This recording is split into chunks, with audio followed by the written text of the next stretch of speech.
Welcome to Fullerton College Football on Sportsnet, USA.net. I'm Mark Pavlovich along with Neyland and Ryan Osborn. We are the voices of Fullerton College football, and it's the second conference game as your Hornets destroyed San Bernardino Valley last week. Will they take on tonight Southwestern, the Jaguars? And Neyland, you look at the Jaguars, a team that has not won a game this season. This is a challenge, to say the least, against a good Hornet football team. Yeah, we start with the Jaguar side, and they're just looking for positivity for the rest of the season.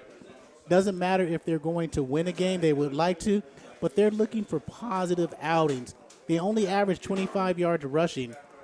That's not going to get it going in a college football game. They're looking to see if they can get 100 yards because Fullerton gives up 120 an outing on the offensive side. And on the defensive side, they're just looking to hold opponents to negative drives. I mean, opponents have averaged 40 points plus against Southwestern this season. And Corey, when you take a look at both of these two sides, games against Southwestern in the last 3 years have proven to be exciting between Fullerton and Southwestern. 2019, right before everything ended up stopping, well, Fullerton College and Southwestern went to an overtime game. Last year, it was also exciting down at Southwestern, both teams playing to within a possession going into the fourth. So Davis and Robinson back deep for the Jaguars. Robinson's going to take it at the 10. At the 10 to the 15, cuts up, trips over his own feet at the 20. They should mark him down right at the 24-yard line. So it'll be 1st and 10 for Southwestern at the 24 as we start another exciting community college softball football game here on Sportsnet, USA.net. You can tell we do a lot of softball here on Sportsnet, USA.net as the Jaguars will come out. Blake Hill, Ant Harris, Bryce Dunnick, and Carlo Torres up front for the Hornets. Jimmy Inman will be the quarterback for the Jaguars. 1st down and 10 to 24. Inman keeps it himself, goes to the outside, so on a quarterback option, gets across the 25 to the 26, gain of 2. That offensive line for the Jaguars, Joey Madonna, Marciano Moran, Angel Lemus, Logan Ransdale, and Daniel Placentia up front.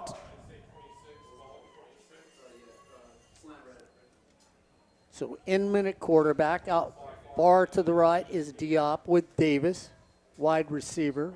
2nd down and long 8 for the Jaguars. Inman goes back, looks in their direction.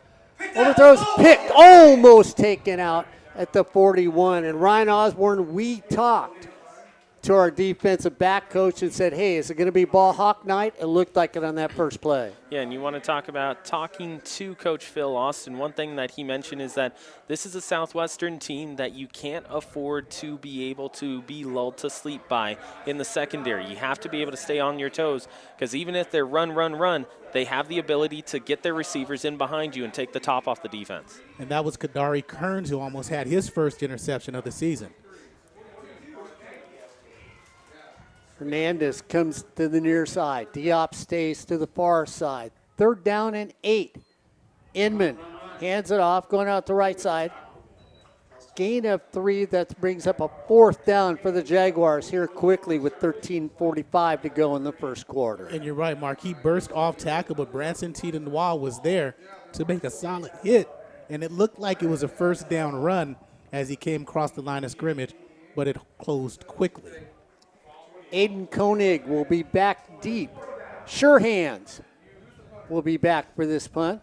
He's going to stand right at the 34.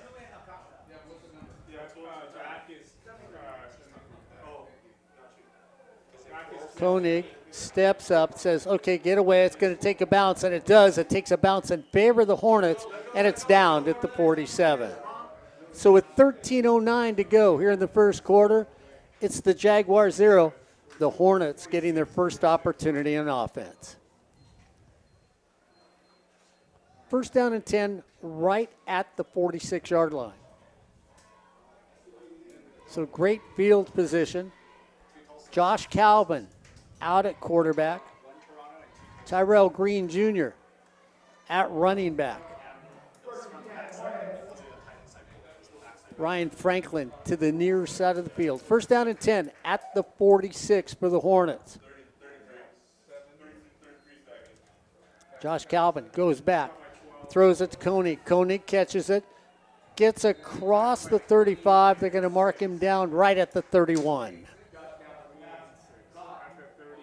So we move the chains as Josh Calvin comes out. Looking good for Calvin. Fletcher comes in near side of the field. Koenig goes to the far side of the field. Tyrell Green Jr. in at running back. Calvin at quarterback. First down and 10. Tyrell Green Jr. has the ball. The scrum gives him a gain of 4-5 on the play.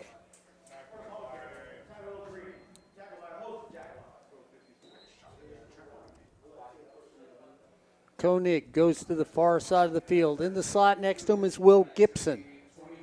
They stack here on the near side of the field. C.J. Broy now in on the near side of the field. Tyrell Green looks over, looks for a call. Second down and 5. Handed off to Tyrell again. Gets hit at the line of scrimmage, falls forward for a gain of 1 on the play. Brought down by Dominic Yancey. Also on defense, Irvin De La Cruz, Shai Kendrick in the secondary, Malik Kendrick, Ulrich Naki is one backer, Joey Madanye starting both ways tonight on the line, Sekeli Manu and Kyler Dyson as well with Yancey. Smith and Broy stacked on this side. Gibson and Koenig stacked on the other side. Josh Calvin goes back. There's nobody there. Nobody seals the edge. He's going to take it himself, and he runs out of bounds right at the 15-yard line. Give him an extra yard. Let's make it at the 14. First down and 10 for the Hornets. Yeah, secondary, Michael Harrington and Jacob Galliana. Again, go with the flow of the receivers, leaves that left side wide open. And when you're running behind Big George Silva, good things happen. Daniel Medelis on that left side. The center is Will Peroni. Right guard is Sammy Garcia. Cameron Wood comes in as tight end now. First down and 10 at the 15. Tyrell Green hits the line, goes off the line, bounces, tries to go to the outside. Beautiful defensive plays. He's tracked down from behind. Yeah, good blocking by Garcia on the right side and Sebastian Medina, but a better defensive play by Michael Harrington chasing Green Jr. down. So it's going to make it second down and a long 9 for the Hornets, right at the 14. Gibson goes to the far side of the field. Koenig goes with him. Broy to the near side of the field. Jordan Smith there. Josh Calvin goes back. Halftime, middle of the field, touchdown. As they get Tyrell Green Jr. coming out of the backfield. They actually lined him up in a flanker position and used him over there for a touchdown. Yeah, something we hadn't seen all year is Tyrell Green Jr. at that flanker position instead of in the backfield, and does a little square in the middle of that zone that Southwestern was running, and an easy easy touchdown, and good work by the offensive line, giving Calvin enough time. Jonathan Faubert comes in for the point after. Ball is spotted, kick is up, and the kick is good. With 11-13 as we get a flag on the field.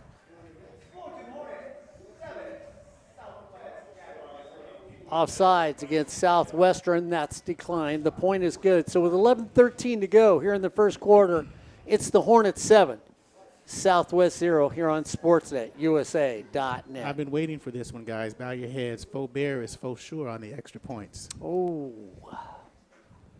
Ryan, you know what? I guess we were all in on that one, just like we're all in on everything else here at Fullerton College.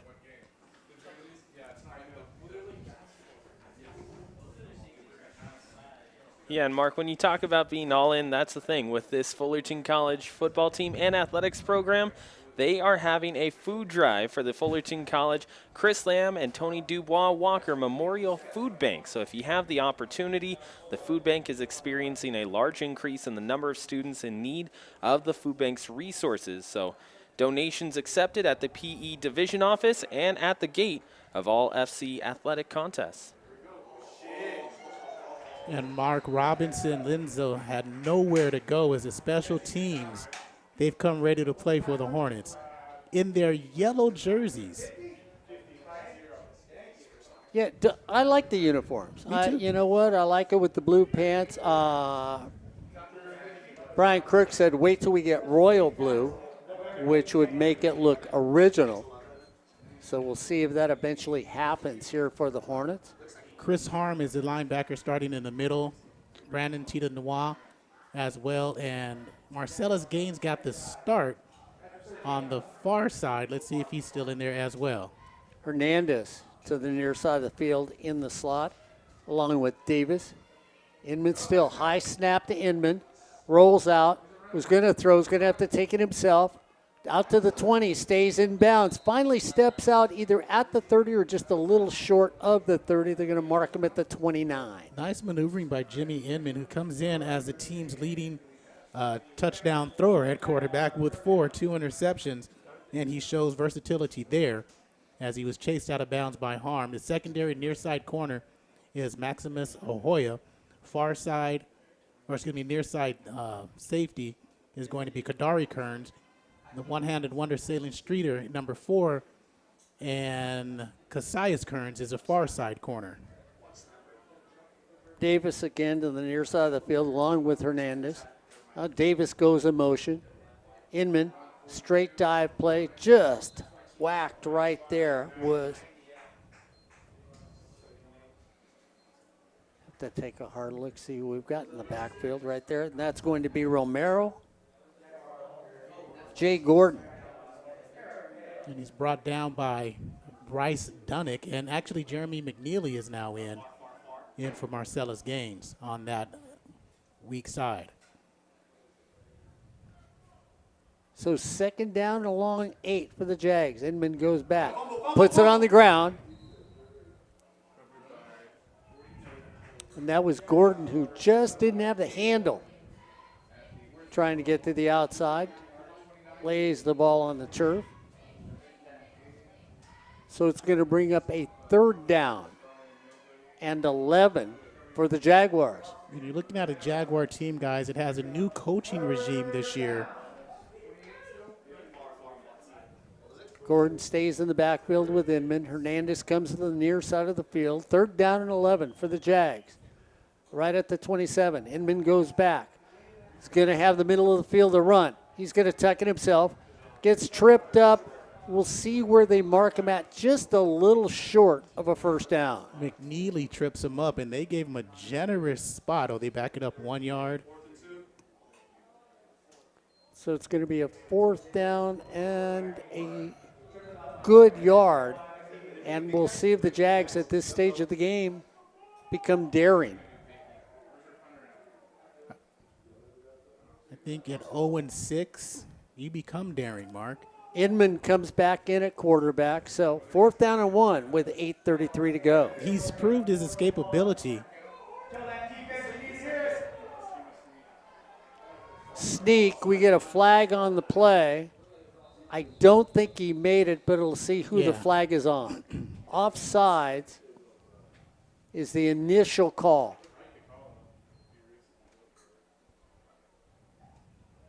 And it is offsides against the Hornets. So that's going to move the chains. And, Corey, it was because of his speediness and aggressiveness caused the offside. Yeah, Marcellus Gaines was a little bit too quick on that right side to step across that line of scrimmage.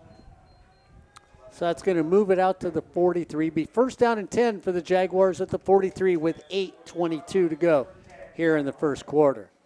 The Hornets move down the quick, efficient way of the field. And now the Jags are trying to answer. Gordon in at running back, Inman at quarterback, Hernandez out here. They hand it straight up the middle to Jay Gordon. Gets a gain of 2 on the play. Carlo Torres and Chris Harm make the stop. Chris Harm leads the team in tackles, came into the game with 34. But if you notice these handoffs, they're all up in the chest, almost close to the helmet, and that's the 3rd rough handoff by the Jaguars tonight. To the far side of the field, Diop and Davis. Hernandez comes over here. Now they flip Davis to the near side of the field. Gordon still at running back. Davis goes in motion. Inman keeps it himself, gets across the 50. He's finally going to get taken down at the 46, so that'll move the chains one more time for the Jaguars. Last year, Southwestern had a three-headed quarterback type of offense with Jimmy Inman as one of the main guys in that offense. He was the change of pace guy. When they wanted to go to a more run-focused offense, they'd go with Inman. Now he has the opportunity to kind of control the offense on his own. Like you were talking about, the escapability, he had that last year, and it's a component that he's continuing this year. Diop again to the far side of the field. Davis to the near side of the field. Standing next to him right there is going to be Hernandez. Davis goes in motion to the right. Hand it straight up the middle. Goes to Gordon one more time. Jay Gordon, who averages 19 yards a game, has already broken that average in this game here tonight against the Hornets. He's already got over 20 yards today on 3 carries. And again, that's the thing. They only came in averaging 25 yards a game. Fullerton gives up 120 yards per game. That's not typical Fullerton defense that we've seen out of the run game. Last 5 years, they've averaged under 70 yards per game as a defense. Well, they had marked the ball, then they walked it back, then they marked it.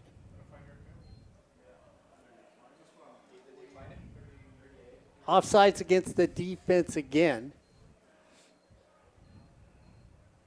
And that penalty is declined. They'll take the run. So it's 2nd down and 2. Right at the 38. Inman comes underneath the center. Starts Davis in motion. Gives it to Davis on a jet sweep. Tries to go around. There's a flag on the play, and he's down at the 40. Could be a chop block. It looks like Damian Lafitte against Carlos Torres. So Davis is down at the 40, but a flag was thrown during the run. So we'll see if it's what the call may be. Holding against the Jaguars. So not a chop. Not a chop block. So somebody must have grabbed as a defender was trying to get by him. Nice defensive play by the Hornets, though, to take away that jet sweep. LeBaron Kennedy Jr. on the far side wearing number 50 in yellow, and also Tyler Carter into the ball game at the left defensive tackle position. Davis and Diop go to the far side of the field. Davis goes in motion again. Inman straight up the middle, hands it off to Gordon. Gets a gain, I'm going to say a 5 on the play. And guys, just as this game gets underway in the first quarter, what we were talking about prior to is that there was a little sprinkle on the field. That has turned into a lot more than that. You take a look at the far sideline lights, and you can really see the precipitation coming down.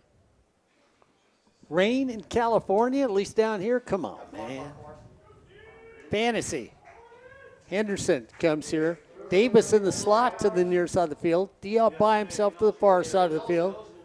Jay Gordon looks for a block. Inman throwing over there. It's going to be up, but it's far out of bounds. Incomplete pass. So Diop went down the field, but he decided to make the about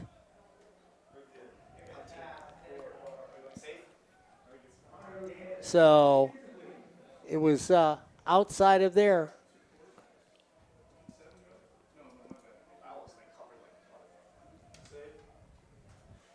So that brings up 4th down. Koenig's going to stand on the 10.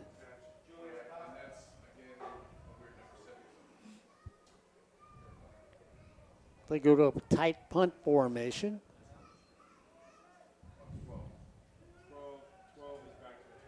Koenig signals for a fair catch, and it's downed right at the 3-yard line. So great punt defense getting down there and downing it at the 3. 5:35 to go. It's the Hornets 7, Southwestern 0 here on SportsNetUSA.net. Well, initially it was going to be marked at the 3. However, it went off a Southwestern player at the 8-yard line. So they're trying to debate as to whether it's going to come out to the 8. Instead, they ruled that it goes up to the 11. So instead of down at the 3 and pinned inside your own 5, Fullerton has the ball 1st and 10 at the 11. Josh Calvin comes back out at quarterback. Malik Winston will be the running back for the Hornets this time. So Winston now in the backfield. First down and 10 at the 11-yard line for the Hornets. Up by 7. Handed off to Malik Winston. Just off left guard. Get a gain of about 2 on the play. Good positive yardage on that play. Tackle brought down by David Pazzo. So we're told by the coaches. So we're going coaches' pronunciation. Coaches' pronunciation. So if anybody had text us, because the coaches said this is what their names are. Second down and 7. Koenig goes in motion. Up the middle again. Looked like no gain on the play. Joey Madonna in there, and he started at right tackle in tonight's ball game, and along with Emondre Tucker, who makes the stop at the line of scrimmage. So Malik Winston stays back there.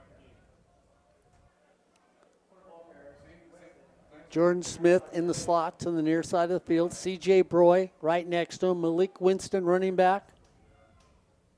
Josh Calvin quarterback. Calvin goes to the far side.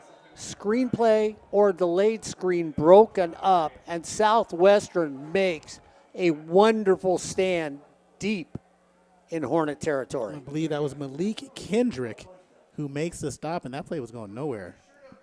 Yeah, nowhere. I mean, it was very convoluted on that left side. Davis will be back deep for the punt.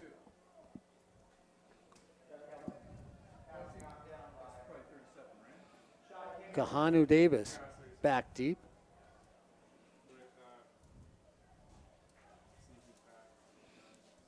Southwestern looking to get excellent field position. Davis backpedals. Can't catch up with it, and it takes a Hornet bounce down the field. It's going to roll, roll, roll, and it's down right at the 16. Flag on the play. And it looked like it's a 70-yard punt, definitely the best punt of the season. But we'll see what the flags are at the 40. Yeah, I was going to say, Corey, now if it's against Southwestern, it puts them deeper in debt. Here on SportsNetUSA.net. And I'm wondering, do you add that to the end of the punt? I do. Okay. Yes. I always wondered that. 75 yards if it goes against Southwestern.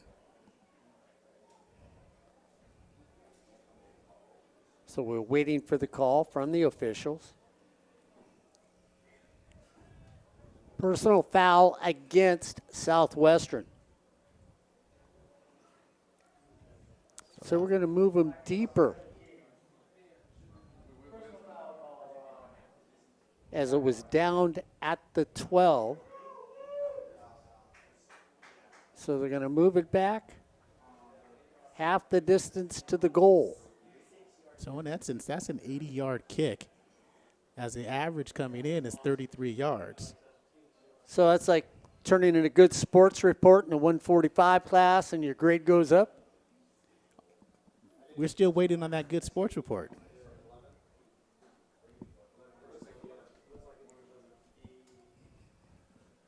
So Southwestern defense does its job, and then not fielding a punt and a penalty puts Southwestern deep into the hole. Looks like Harry is now in a quarterback for Southwestern. So they've changed quarterbacks. Let's start off this one. Run up the middle.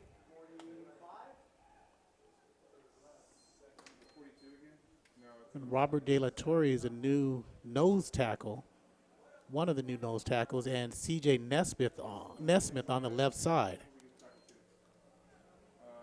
Henderson comes out wide to the right. Ethan Harry now in at quarterback, averaging about 84 yards a game.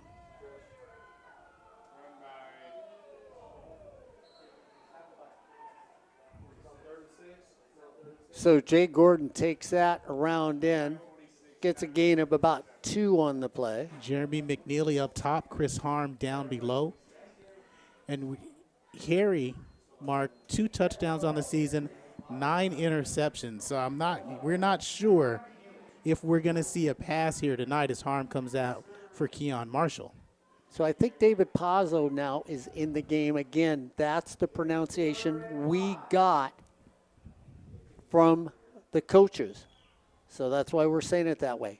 Harry goes back, floats it over, caught, down, and we'll see it's right there. I think it's just going to be a wee bit short where they marked it. That's going to be a heck of a tackle by Kearns because he was playing off the ball. His closing speed on Diop is going to prevent them from getting that first down. It's going to be 4th down in inches. Depending on the spot. Actually, no, it should be a first down. It should be at the 19. I think he got the 19. 2:35 on the game clock.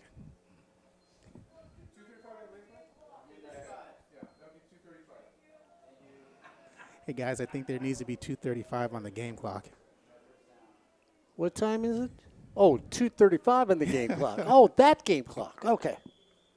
First down and 10 for the Jaguars. So they did mark it, Corey. You said it was close. Said it would be a first down, and it was. Harry in at quarterback. Henderson comes in near side of the field. Diop goes to the far side of the field with Davis. Pazzo running back. First down and 10 for the Jags. Harry looks things over. Hands it off to Pazzo. Goes off the right side. Gets a gain of 3 before he is gang tackled. And the Hornets, listening to the whistle, refused to let go, but a gain of 3 on the play. De La Torre with the tackle comes into this game with 5 tackles, 2 tackles for loss. He's seen more playing time the last 3 games for the Hornets. So they actually give him more yardage than I thought he was going to get. They're going to give him a 5-yard gain on that. I didn't think he got up that high, but that's what they've got it marked at. Henderson comes to the near side of the field. Diop goes to the far side. Davis in the slot. Second down and 5. Harry keeps it himself, comes the outside, gets up to the 29. It's going to be close for first down, and they signal first down. So that's going to move the chains. So Southwestern, when it had their opportunities, Ryan, have been able to move the football. I'll take this one. They have been able to move the football, and they thought they flipped field position back on their last punt to back up Fullerton and kicking from inside their 5-yard line. But again, an 80-yard kick thwarts that.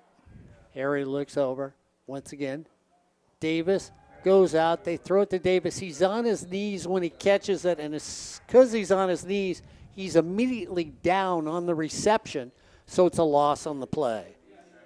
And you were talking about how the cornerback should come up when they see something like that on the last play, Mark. I think we saw that in the game we were watching earlier that we were disappointed in. And that time, Kadari came up and made that play from his safety spot, him and his brother. Good things on the defensive end. So we're down to the last 32 seconds here in the first quarter. It's been a fast first quarter, to say the least. Henderson and Davis come to the near side of the field. Diop goes to the far side of the field. Harry, straight dive, play off the middle. Hand it off to Pazzo. Gets a gain of a long 3, and that's going to bring us to the end of the first quarter. As we come to the end of the first quarter, it's the Hornets 7, Southwestern 0 here on Sportsnet, USA.net. Ryan Osborn, Corey Neyland, and the old guy calling the action here on Sportsnet. Corey Neyland, a little surprised because we heard, we saw, we read Southwestern lost 6 in a row, giving up 41 points. They can't score a nickel, and yet we're in a 7-0 game after for 15 minutes. Yeah, and when you guys talked to the coaches earlier, you said don't be fooled by the 0-6 record. Yeah, they've had some tough breaks, but they're a better team than what their record shows, and it's on display here. Is the run game just can't get going. That passing game has had some tough breaks. 0-6 in a new regime, maybe it just takes them a full year to get back where they were the last few years. And you mentioned that, Corey, where they were the last few years, especially 2019, a team that came up from the American division right to the national and stepped right into the rankings. They upset a couple of top 5 teams during that season and were able to get themselves to a top 10 finish in their first year in the national division. Last year, when they played against Fullerton and Golden West, they took Golden West right to the end of the game, which at the time, Golden West was ranked number 4.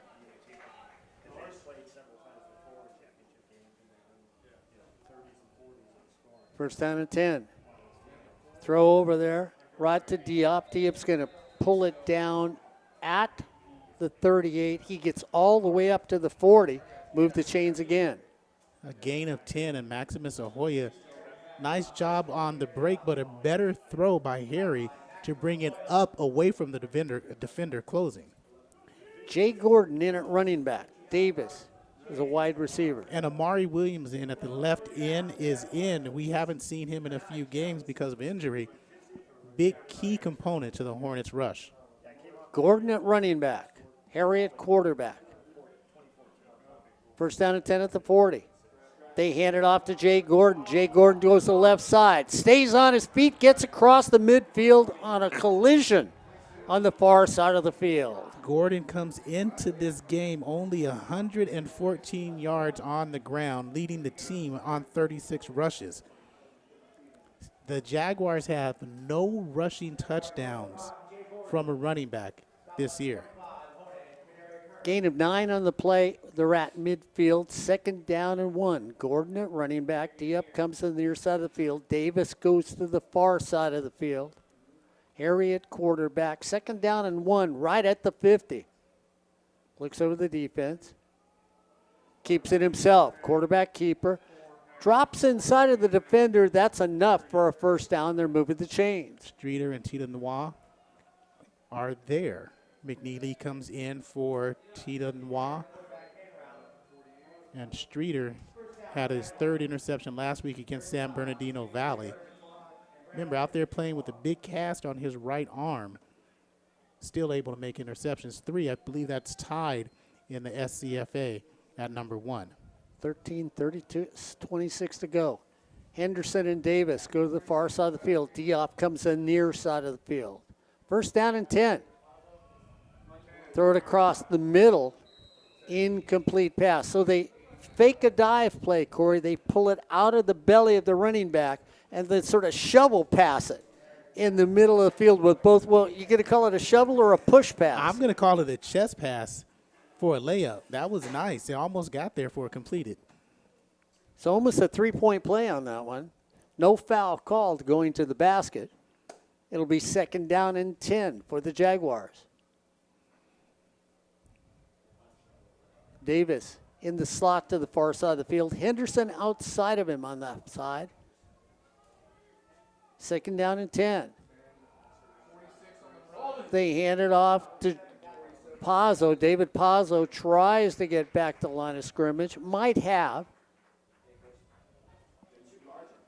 And then McNeely on the stop. Mark, do you feel that the linebackers for the Hornets have been more aggressive as the season has gone along? Yeah, but Brian Crook said he's still keeping it simple, that he doesn't want to make it complex, and I think that's why we see more aggression. They know what they're doing now.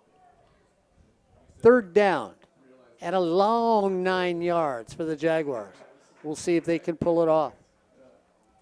Diop near me. Davis the far side. Henderson with it. Going down on his knees, and it'll go down as a sack. But Harry slips on the play and goes down. And, guys, you said it's a little wet out there. That could be the precipitation on this artificial turf. Yeah, and Ant Harris, we're going to give him credit for the sack. 3.5 sacks on the season. 4.5, now 5.5 tackles for loss. And remember, the surface on this side of the field versus inside the 25 on our left is different because the carpet on the left-hand side has a lot more grip to it. This is a lot flatter. Aiden Koenig back deep for the Hornets, standing at the 15 with 11:54 to go. Koenig back pedals, going to let it hit again. And they're going to mark it out at the 20. So it'll be first down and 10 for the Hornets right at the 20-yard line with 11:46 to go. Well, it's not a barn burner. The rain has slowed things down. It's the Hornets 7, Southwestern 0 here on Sportsnet USA.net. Ryan Osborn, Corey Neyland, and the Rain Man here on Sportsnet USA.net. Sherrod Green now, 73 for the Hornets on the offensive line, along with William Perrone, still the center. Green is going to be your right tackle. Sebastian Medina is the right guard. Brandon Nunez now in at quarterback for the Hornets. Nunez goes back. Had a good game last time. Middle of field to Koenig. Koenig, sure hands, pulls it in right at the 40. That dude with a 19-yard reception and a throw. Nice job by Nunez to wait in the pocket, step up, and deliver a strike. George Silva is the left tackle, and the left guard will be Daniel Medelis. Nunez back at quarterback. The Hornets go hurry-up offense. First down and 10, right at the 39. They hand it off to Tyrell Green Jr., who tiptoes his ways for a gain of 4 on the play. And the stop there was Matthew Elliott. So Gibson to the near side of the field. Koenig with him. Tyrell Green Jr. in at running back. Nunez at quarterback. Second down and 6, right at the 42 for the Hornets. They hand it off to Tyrell Green Jr. straight up the middle, looking for an opening. Gets a gain of 8 on the play across midfield to 48. He just had that engine revving on that one. Yeah, and just a little touch on the left shoulder slowed him down a little bit to redirect him. Just give the ball to Tyrell. He can get in the end zone. First down and 10, right at the 49. Nunez, and a flag comes out. It's going to be against the Hornets. Sherrod Green was lined up in the neutral zone. So that's why they called a flag on him. And you saw when they walked up there and hurry up offense, you could see on this side of the field, Gibson was looking for the line of scrimmage, trying to find out where he should line up at. Gibson and Koenig to the near side of the field. Jordan Smith to the far side of the field. Tyrell Green Jr., running back. Nunez at quarterback. First down and 15. Tyrell Green Jr. straight up the middle. He pulled a Ryan Osborn because he looked for that contact and went directly into the defender instead of running open ground.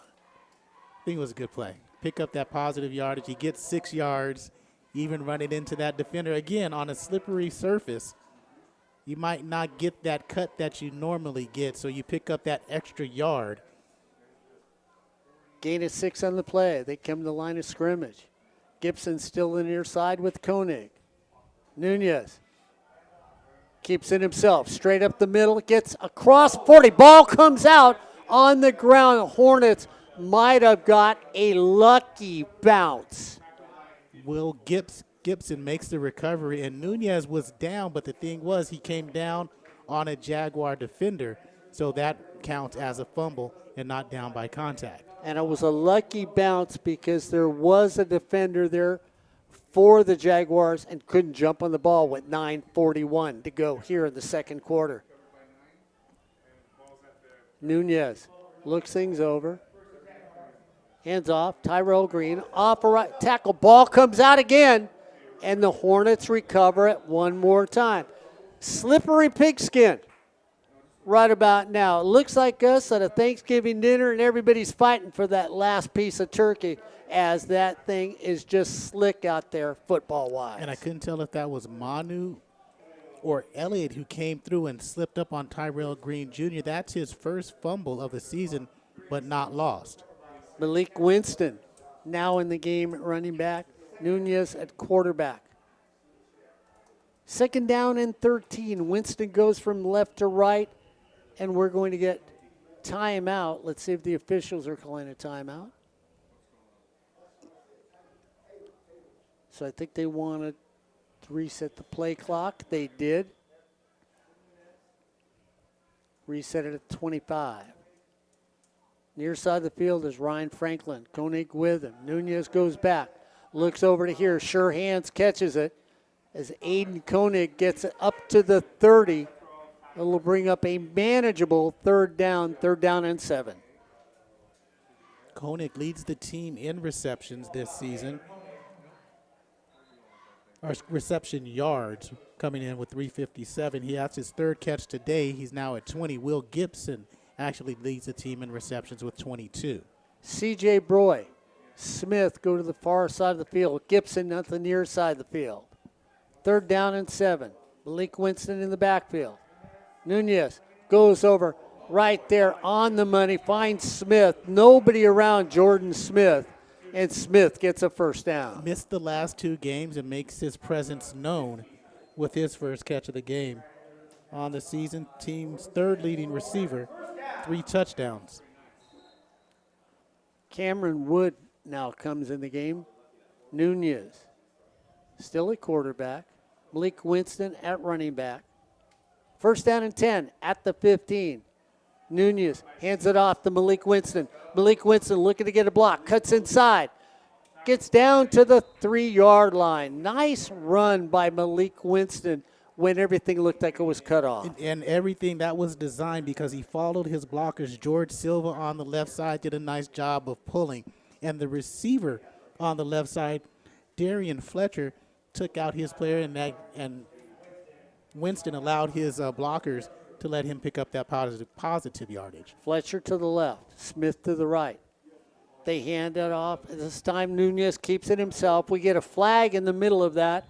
Normally when we see it there, somebody drew a penalty. So we'll see what the flag is on with 7:15 to go here in the second quarter. Holding against the Hornets, so that's going to move the Hornets backwards. So Kelly Manu and Dominic Yancey were in the backfield quickly, and they were held.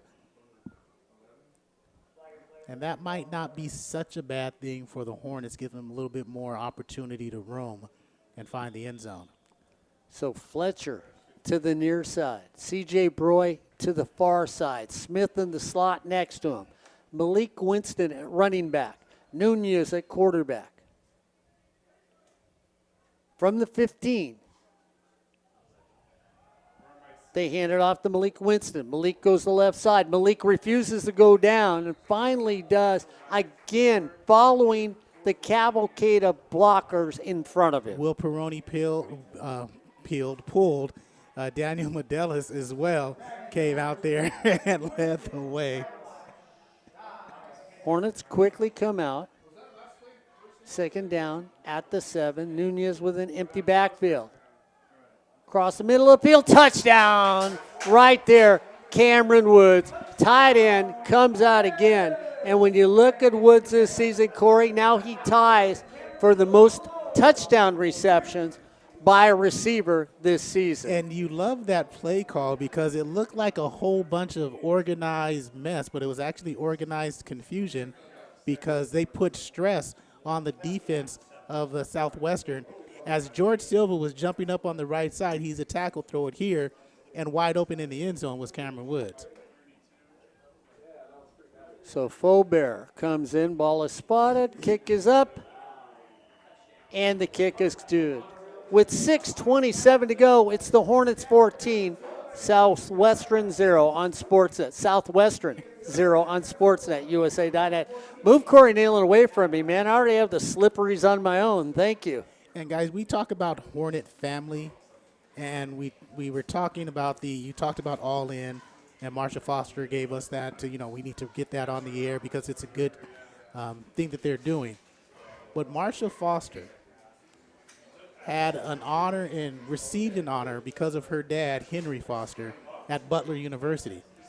Henry Foster, her dad, was the first black varsity basketball player at Butler University, and he was honored a couple months ago with his name and retired jersey. So Henry Foster, Marsha Foster's dad, the first black varsity player at Butler University, and it's a good distinction.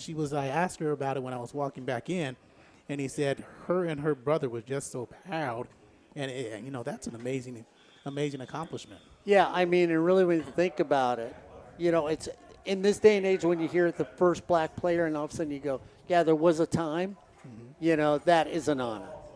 So the Hornets up by 14 with 6:27 to go. Slick football field. Ball goes out. No place to go. And just taken there was Daniel Amen. So taken down.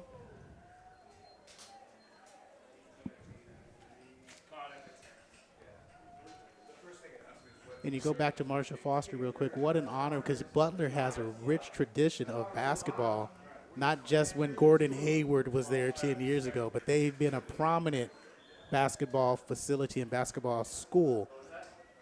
So congratulations. Harry stays in at quarterback. Gordon at running back. Now down by 14, but playing this game close to the vest is Southwestern.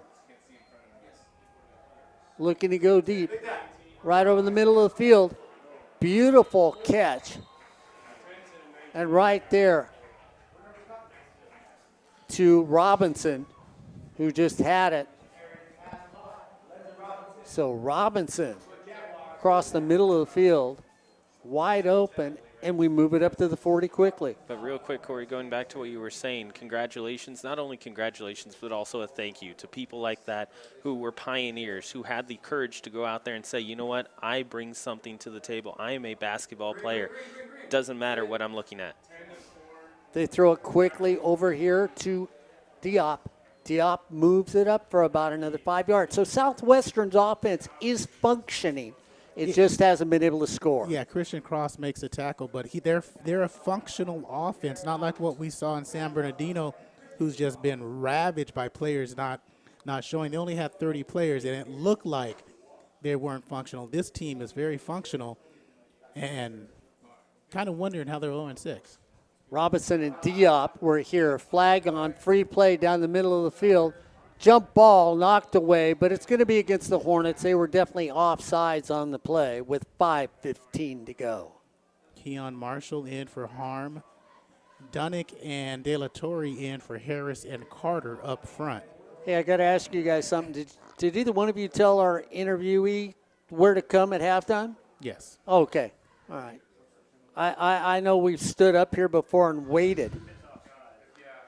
As opposed to the Delton Crandall interview, this time we actually let him know where he was going to go. So if Asher ends up making his way up here at halftime, we will have him on as our halftime interview. So they move it. They're going to move. 5-yard penalty. That makes it first down for the Jags. Jay Gordon in at running back. Diop to the near side of the field. Robinson with him. Davis to the far side of the field in the slot. They hand it off to Gordon. Gordon gets smothered.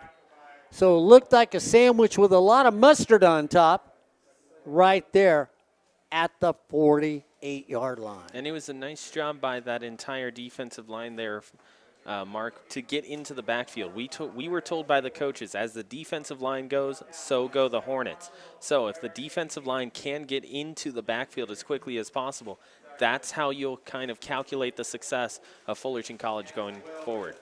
Robinson goes to the far side of the field. Trips on the far side, Robinson and Davis. Diop comes to the near side of the field. Harry goes back. Harry gets away from the rush. Slides at the 50. And what we're going to get is a personal foul against the defense because as he slid, the defender goes down. But when he goes down at an angle to hit him. A defenseless player should be a personal foul. That'll go against McNeely. So instead of a 3rd and long, it'll be 1st and 10. And here's the fans, Mark, say, bad call, ref, bad call, ref. No, that's a good call. Yeah, I mean, you see him going into the slide. You need to try and pull up. If you flop on him, that's one thing. If you dive at him in that direction, they're going to throw a flag. So 1st down and 10, all the way down at the 35. Harry's got the team moving. Ethan looking at him. 83 yards a game is what he averages in the air. 2 touchdowns, 9 interceptions this season.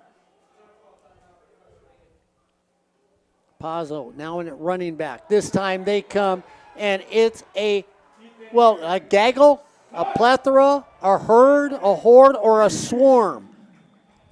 Well, whatever it is, it's going to be another 15-yard penalty because after that Hornet, swarm, buffet, gravy train, whatever you want to call it, Bryce Dunnick makes the first there on the scene. Oh, it's going to go against Southwestern, not Fullerton. I thought they got Fullerton with the little Superman reveal. So 2nd and 31 for the Hornets. Want to thank the assist down there.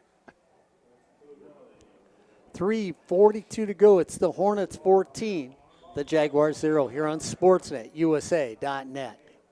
Here's where Fullerton can be very aggressive. They need another pick 6. Henderson goes up far side of the field. Diop comes to the near side of the field with Robinson. Harry goes back, throws it over in Henderson's direction. Henderson can't pull it in. Incomplete pass. It's going to bring a 3rd and 31 with 3:25 to go in the first half, and your Hornets up 14-0 over Southwestern on Sportsnet, USA.net. And here's where I'm telling my safeties, nobody gets behind you.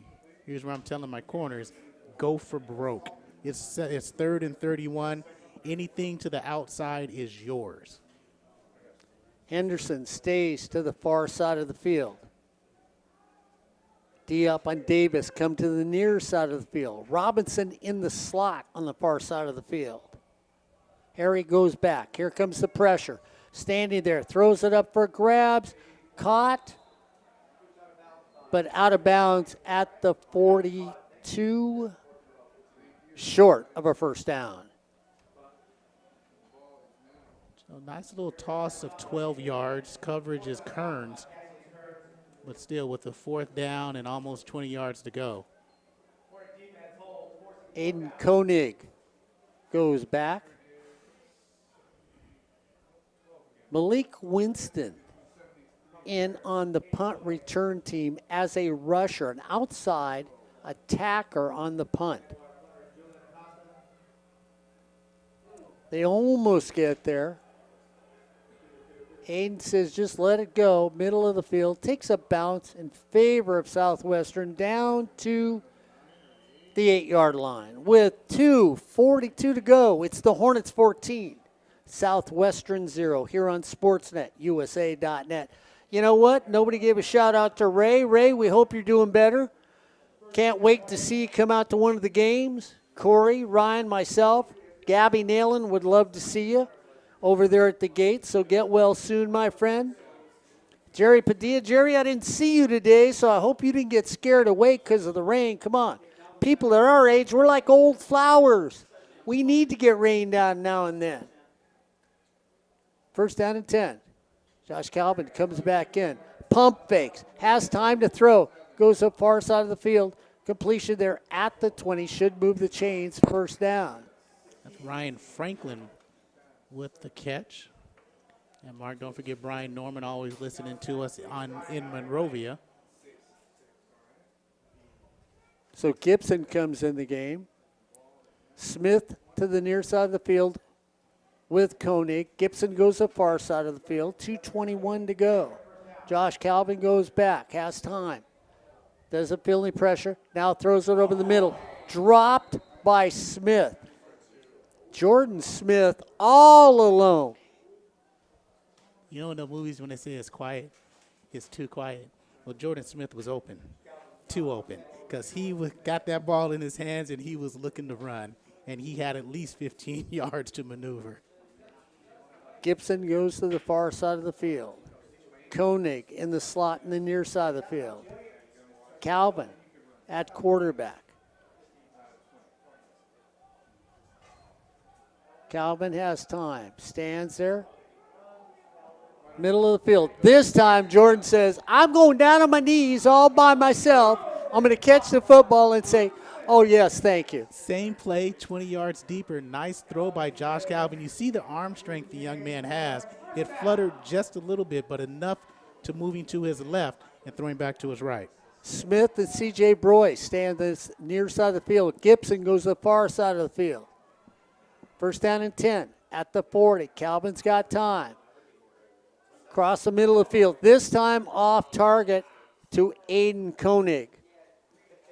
So Aiden standing there, but just a little offline. It's going to bring up a second down and 10 right at the 43. And it's a critical possession because if they score here, they get the ball to start the third quarter as well. Ryan Osborn making the sound smarter. Second down and 10 for the Hornets. Josh looks things over. He's had a lot of time. Tyrell Green Jr. goes over. Middle of the field, Calvin makes the wrong decision and throws a pick. And the only reason I say that, Ryan Osborn, Tyrell Green Jr. had nobody go out with him in the flat. No linebacker picked him up. Nobody in white was with him, and Calvin never looked his direction. It's a tough throw there, Mark, because like you mentioned, Tyrell Green goes over to his right, was taking a look over towards the quarterback, says, you know what, I've got time and space, but he tries to go down the field. You saw the route that he was looking for. It was there, but the defender makes a nice play and is able to step in front of it. It wasn't there. He was locked on, and there were 4 white jerseys around, surrounded by Aiden Koenig, and that would have been a perfect throw needed, and it wasn't. So a turnover stops the move, and Harry comes back out with 1:38 to go. Well, Southwestern, playing them tough, says, hey, you know what we'll do? Trick play by Southwestern. They give it to Davis on a little pitch on an end around, and then he stops to throw the football. Defensive backs did not bite on it. He had nowhere to go. No, but what you like about Josh Calvin, though, next time they get possession, it's guaranteed that he is going to make a play to make up for that. That's only his 3rd interception of the season.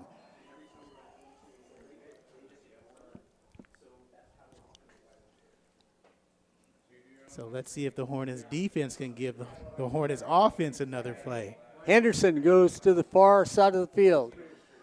Diop along with Davis coming to the near side of the field. Second down and 8. They drop it off straight up the middle to David Pazzo. Gets a gain of 2 on the play with 1:19 to go here in the first half. Keon Marshall around the legs came into the game with 6 tackles. So third down and 4 for the Jaguars. Well, they've got the big turnover in this game so far.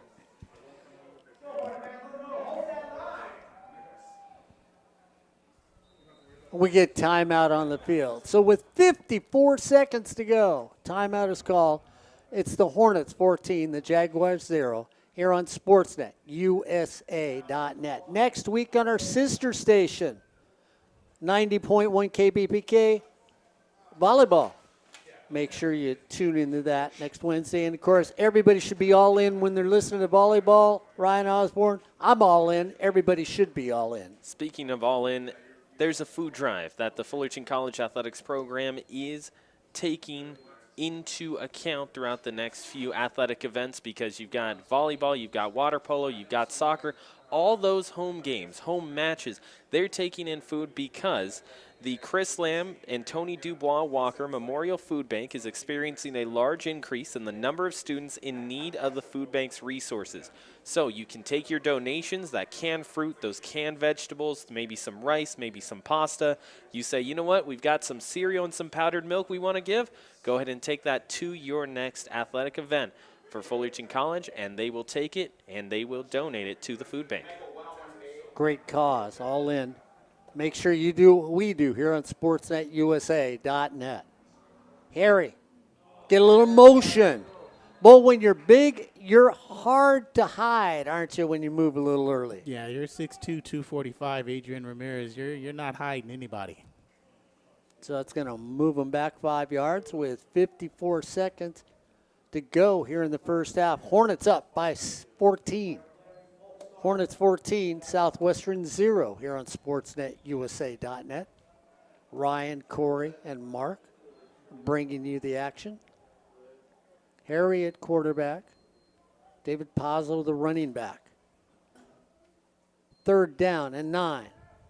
Harry feels the pressure. Tugged from behind, gets away. looks for the opening, puts it on the money, and he can't pull it. Was Diop. It was there as he's going down and could not pull it in. And plays like that, you see as an 0-6 team, if those plays are made, your season is a little bit different. But Diop, as a dive, the ball was there. Good job by Harry maneuvering. Got hit in the head as he scrambled. We have a player down on the field for the Hornets.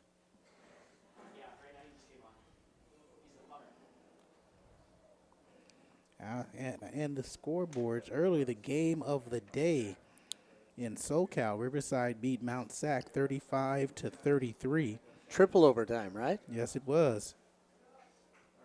Tough way to lose if you saw that game. Up north, Reedley 10-9 over Sequoias. Elsewhere down here, Santa Barbara, and that's Carlos Torres, who's really come on of late. The last 3 to 4 games, this is his second consecutive start, actually third consecutive start, as he's being helped off of the field. Timeout, Fullerton on the field. Santa Barbara beat LA Valley 52-0. Citrus 35-7 over Santa Ana. They stay undefeated in the American Division. Glendale, winners over OCC 38-28. American Division score, Mount San Jacinto moves to 7-1, 34-7 winners over Victor Valley. Canyons 27-14 over Allen Hancock. So Koenig back deep. He'll stand at the 20. Hasn't been able to do anything on a punt. He's let it bounce. Now we get timeout by Southwestern. So dueling timeouts here on sports@usa.net. They wanted me to get through the scoreboard. Okay. Antelope Valley 54-3 over Santa Monica. Big score by Antelope Valley. Also down south, West LA in the second quarter, all over LA Southwest 20-6. Moore Park, a resurgence 42-0 in the second quarter against LA Pierce. And as Ryan mentioned earlier before pregame, San Bernardino looks like they're going to forfeit maybe the rest of the season with only 30 players to finish out. That's definitely a health precaution there. San Diego Mesa gets the 1-0 win. Bakersfield 14-7 over Ventura in the second quarter, guys. East LA on sportsnetusa.net right now, 7-7 in the second versus Long Beach. Well, that's a good one because Long Beach upset Ventura last week, so it'd be a big victory if they could beat Long Beach City College. Koenig back deep. Stands at the 16-yard line. High snap. Deep quick. Takes a little bounce. Now it goes back in favor of the Hornets. Southwestern's going to down it with 36.2 seconds. Well, guys, it hasn't been a bad first half, but it hasn't been a wonderful first half for either team here on sports@usa.net. It's been blah. Yeah, that's a nice way to put it. It has been as the weather is. Yes. Where So it's you not mean- pouring, it's not clear, it's just kind of there. And nobody's making chocolate chip cookies.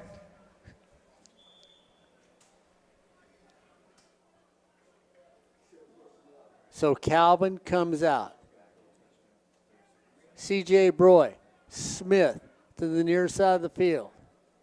First down and 10, right at the 26-yard line. Calvin goes back, throws a sideline, almost picked on the sideline.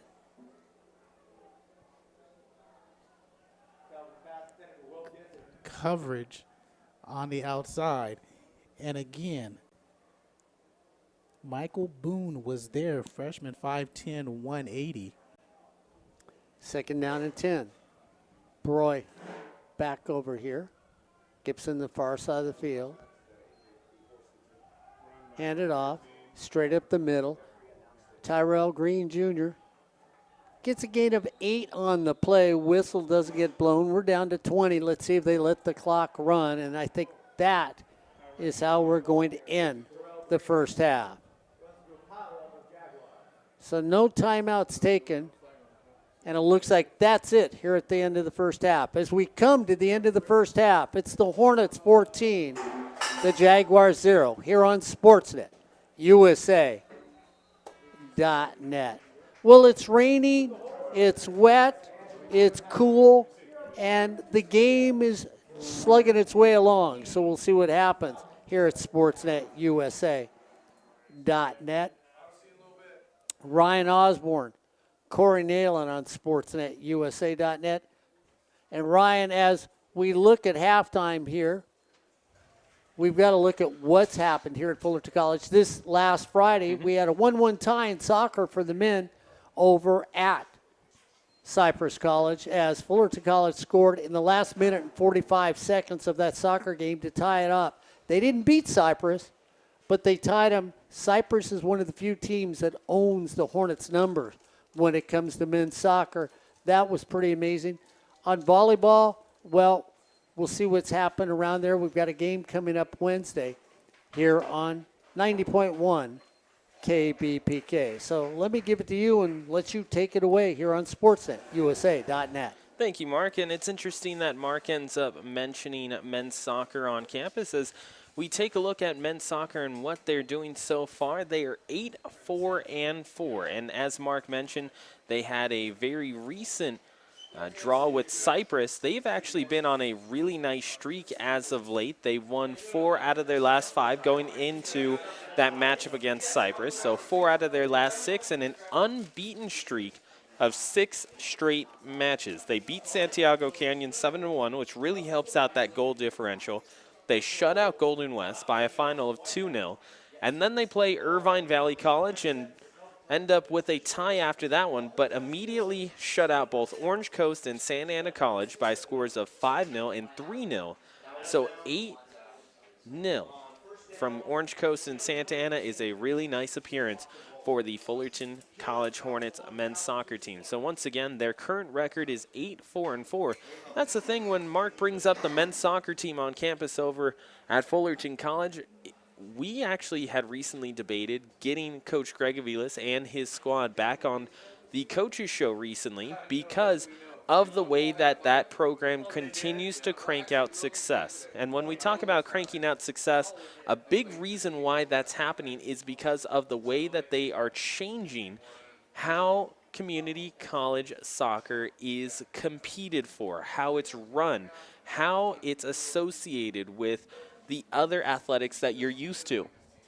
When you take a look at Coach Greg Aviles' squad and the way that he runs it in a more academy style. We've mentioned it before on the broadcast where Coach Greg Aviles says, you know what, instead of just having a regular squad, instead of just having a regular team that goes out, maybe does their practice once a day, each one of them has the opportunity to go and lift afterwards, and you play your games on the weekends or on Wednesdays, and that's it. That's about all you end up getting from the team. Instead, he says, you know what, we change it to a more academy style. You have your A team, you have your B team, your C team, and your D team, and each one of those members has a role to play. Not only do they have a role to play, but they also have the ability to move up and down in the squads depending on what each team needs, what each match desires as well, and then also how each person is performing.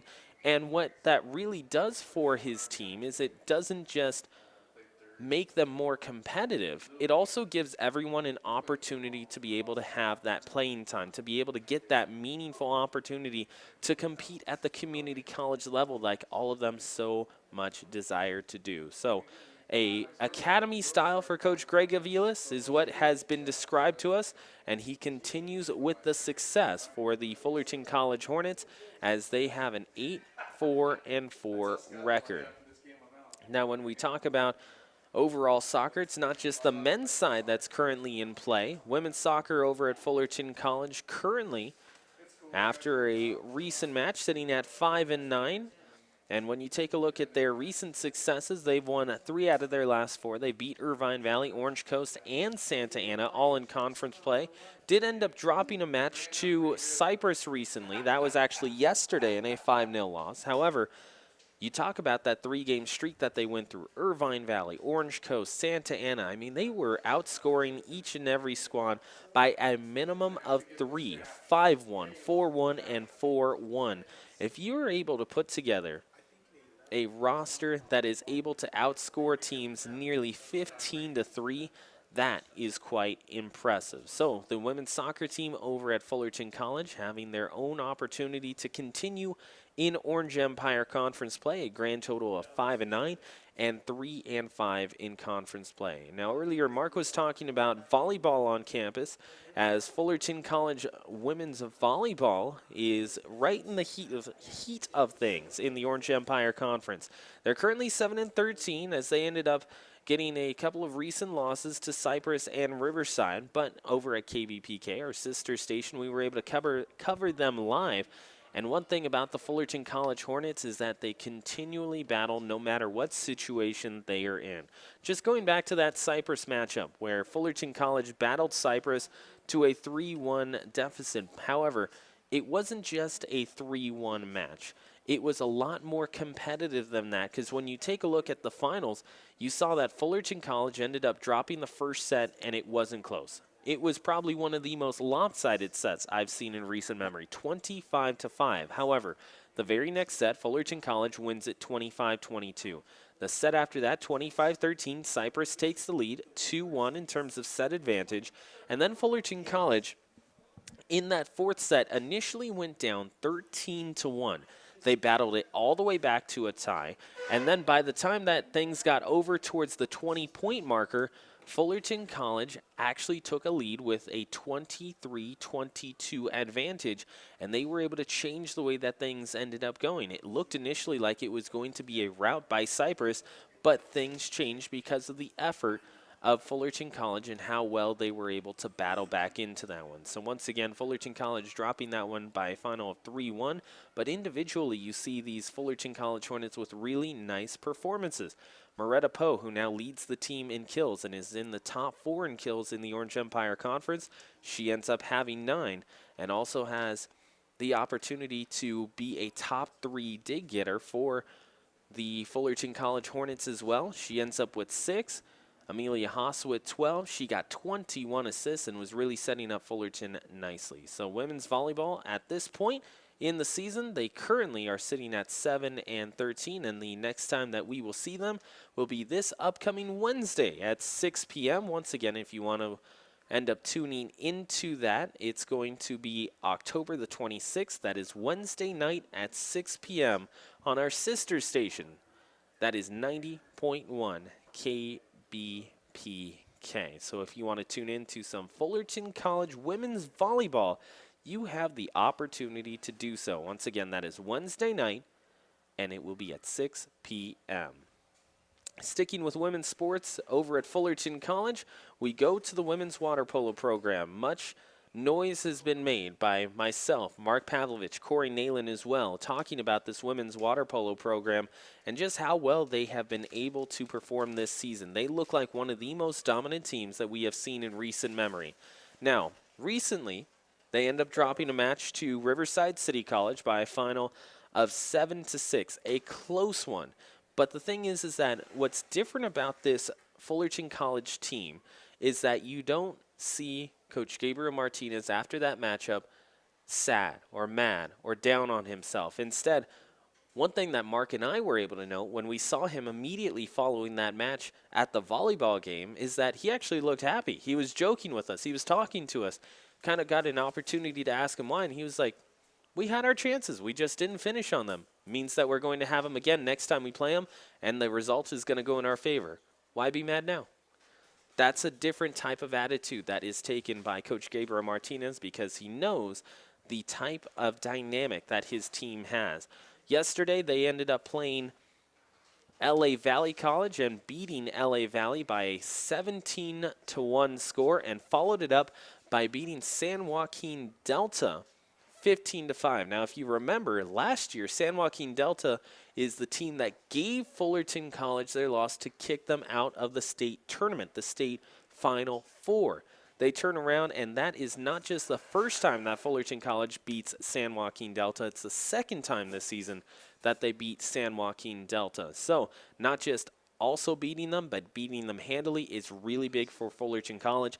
15-5 the final as they play at the Battle of the Beach tournament. But the big news today, they beat Santa Barbara 5-4 in overtime, which is a big result for Fullerton College because Santa Barbara has continually been hailed this season as the team to beat in the state of California. You keep hearing it in the rankings, you keep hearing it from other coaches around the Orange Empire Conference, and also you hear it from other coaches around conferences in Southern California. Santa Barbara is the team. You've got to watch out for Santa Barbara. Well, if you take a look at the last 14 days, so 2 weeks, Fullerton College played Santa Barbara twice. Once at Ventura, 9-7, Fullerton College wins it. And this last one today, 5-4, Fullerton College wins it in overtime as the Fullerton College Hornets, once again, only 2 losses this season. They go to 21-2 as they were able to not just have that opportunity to beat Santa Barbara, but they had to battle a little bit of adversity. They trailed in that matchup late in the fourth quarter, but they were able to get on the board thanks to Nada Torres, who ends up getting the game-winning marker for Fullerton College late in that one. And once again, that was in overtime. Mark and I talked a lot about Nada Torres in the last matchup that we were able to broadcast for Fullerton College women's water polo. The way that she is able to be that centerman for Fullerton College, she's able to shoot on the backhand. She's able to establish herself inside of inside of 5 meters, and it shows with her prowess how she's able to get goals, important goals for Fullerton College.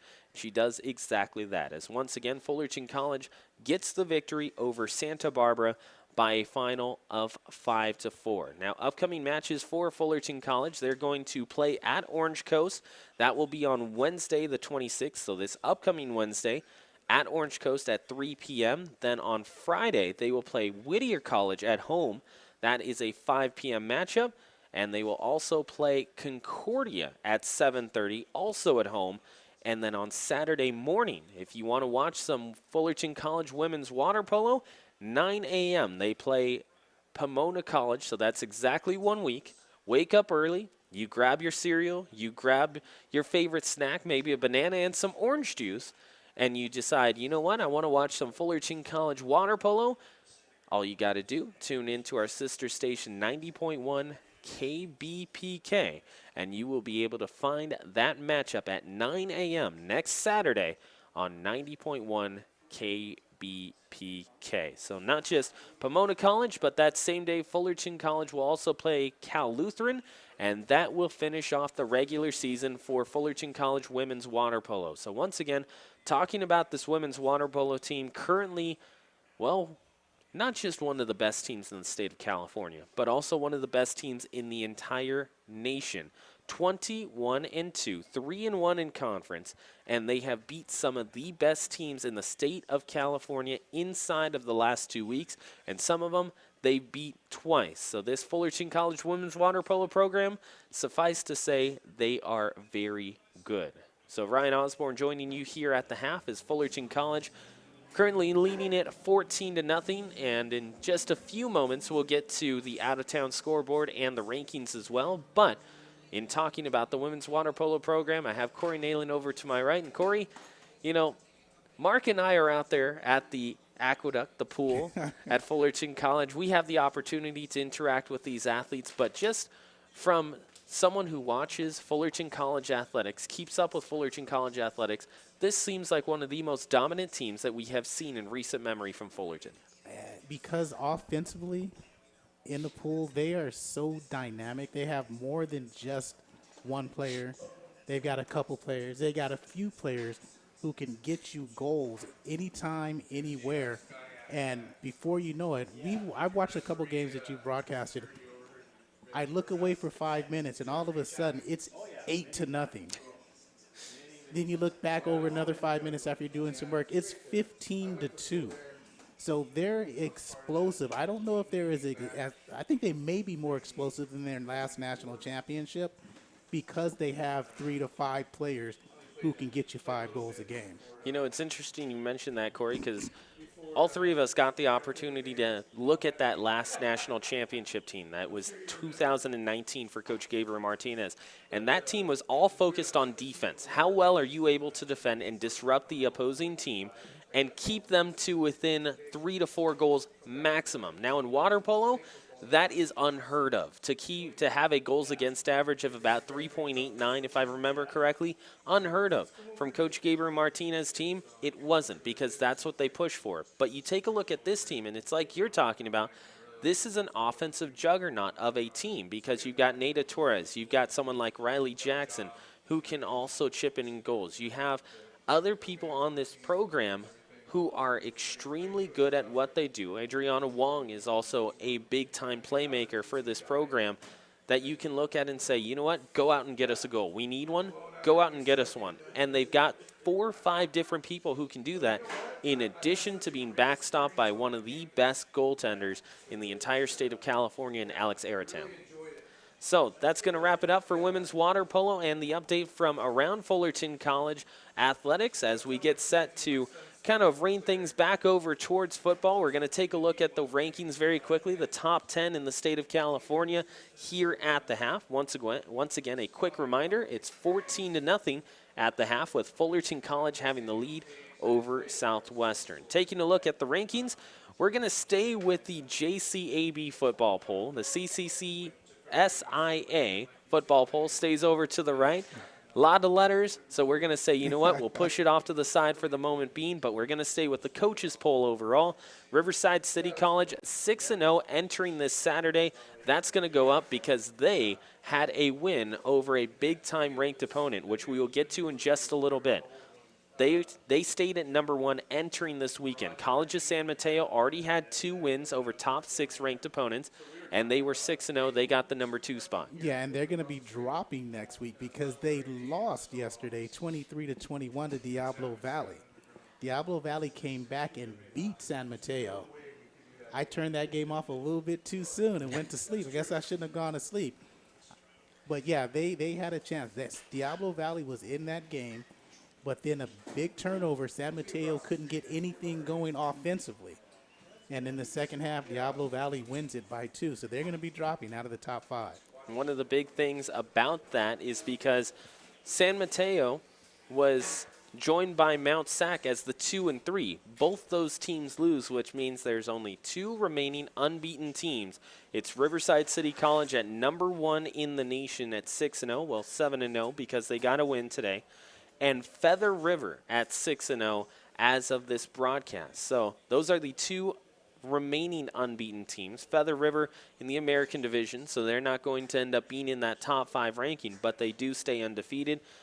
We go back to the top 5. Golden West at number 4. Sierra and Fullerton currently sitting at number 5, tied at number 5. And excuse me, there is one more unbeaten team. Just like Corey was pointing out to me, Citrus stays undefeated because they beat Santa Ana earlier today. So 5 is Sierra and Fullerton, 7 is Cerritos, Butte, Long Beach City, and City College of San Francisco. That wraps up the top 10. Now, City College of San Francisco, plain to say, they lost their 3rd straight matchup, and they will have a continued fall from grace from number 1 overall, winning a national championship this last season, and now they're going to fall outside the top 10. Now, we're going to get to the out-of-town scoreboard real quick. Mount Sac and Riverside, the 1 and the 3 in the state of California, 1 and 4 in the nation, faced off against one another. It took triple overtime, but Riverside City College got a win, 35-33, as they were able to convert in triple overtime, and the Mounties with an interception that ended up dropping their matchup. So Riverside City College stays undefeated at 7-0. Mount Sac drops to 6-1. Sequoias and Reedley 10-9. Reedley ends up getting a victory there. Butte and American River, 2 big-time matchups in Northern California. American River gets a win. Butte takes the loss 27-25. what we were talking about earlier, Citrus and Santa Ana, 35-7, a final. Citrus stays undefeated, and they will continue to rise in the rankings.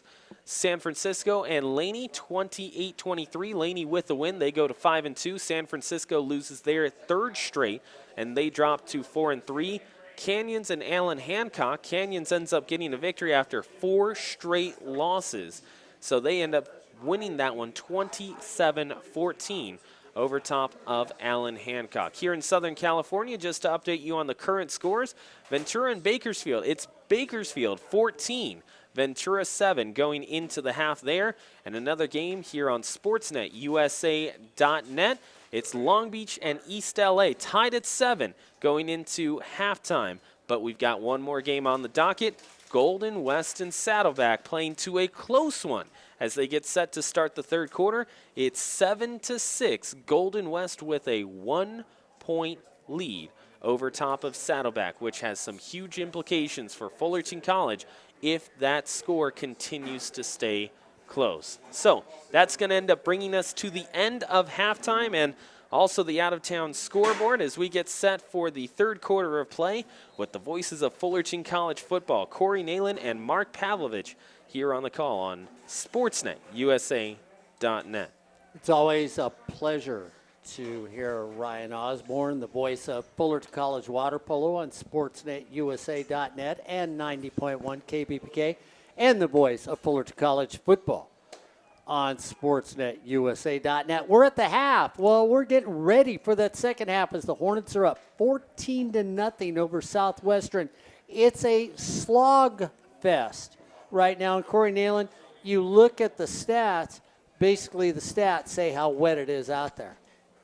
Tyrell Green Jr. leads the way on the ground in the mud. 8 carries, 60 yards in that first half. Has a receiving touchdown. 1 catch, 13 yards with the touch. Josh Calvin and Brandon Nunez, 4 completions each. Calvin, 9 attempts. Nunez was perfect, going 67 and 47 yards respectively, both with 1 touchdown toss. Leading the way for Southwestern, Jimmy Inman had 4 scrambles for 37 yards in that first half, but it really was something that just blah in that first half, even though Fullerton has a 14-0 lead. Total yardage, 216 yards for Fullerton, 122 for the Jaguars. Kristen Stewart and Michael Love back deep for the Hornets as we're looking for a football to start the second half. Michael Love is in the top 5 in returns this season in the SCFA. His long this season is 71. Speaking of 71, that was a punt by Luke Mamani in that first half, officially 71 yards. Wow.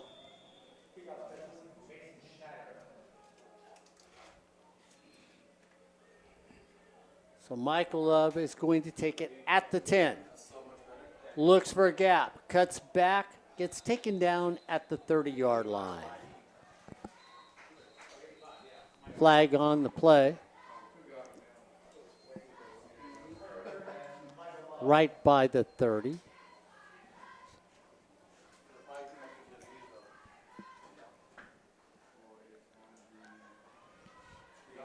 So they're going to get it to get to Hornet. We're going to move it back all the way to the 20-yard line.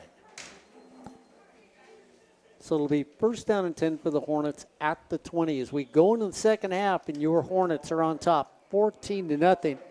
Josh Calvin comes out at quarterback. Tyrell Green Jr., the running back. Gibson to the near side of the field. First down and 10 at the 20.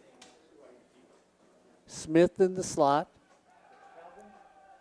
Throw to Tyrell Green Jr. and throw it at his feet out in the flat, incomplete pass. And that was better coverage by the linebacker, Jacob Galliana. Again, Green was there, but Galliana was there also. Might have been minimal gain on a perfectly thrown, even if the ball was perfectly thrown. Gibson to the near side of the field. Koenig in the slot next to him. C.J. Broy to the far side of the field. Tyrell Green Jr. stays in at running back. Calvin at quarterback. Second down and 10 at the 20 for the Hornets. Tyrell Green straight up the middle. Gets hit immediately after he gets across the line of scrimmage. Gain of 3 on the play. Strong safety, Irvin Dela Cruz wearing 88 as your safety / rover for the Jaguars. Up front, Peroni, Medelis, and Silva on the middle and center and left side. On the right side, Green and Medina. 3rd down and 6 at the 24 for the Hornets. Jaguars creep up. They're coming from the corners. Free run. Josh Calvin has an opportunity himself. He's got to get to the sticks. I don't know if he made it or not. Ooh, they're going to give him that first down. Boy, did you see what I saw? Didn't it look like he stepped out and then went over? The ball was, yeah, thank you. The ball, Ryan said the ball was behind him when he stepped on that line. So they're not going to say where the ball came out. So 1st down, Hornets. Gibson to the far side of the field. And I don't think he made the line either. I don't either.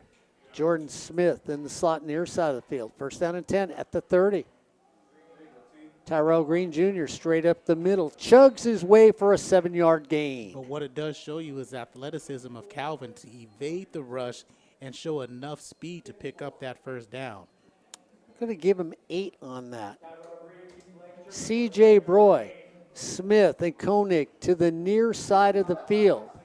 Tyrell Green Jr., the running back. Josh Calvin, the quarterback. 2nd down and 2. Tyrell Green Jr. off a right tackle. He's got the first, and they're going to move the sticks. 1st down. And he was down before the ball came out. So it'll be 1st and 10 from the 40. So it'll be 1st down and 10. They run the clock. Even though the defender picked up a dead ball, he'll take it off the field.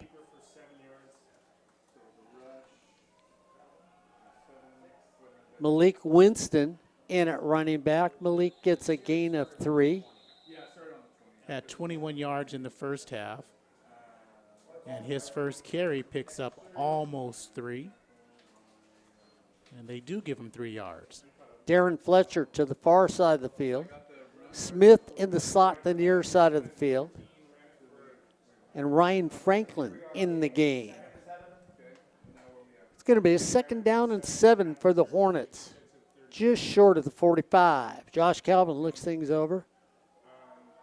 Gives it to Malik Winston. Hits off tackle and gets a gain of 1 on the play. And again, it's Dela Cruz on the stop and then flag on the play. So clock will stop with 12:11 to go. Let's see what the flag is about. And I think it's against the Hornets the way they reacted to the conversation. Was that choice words being said?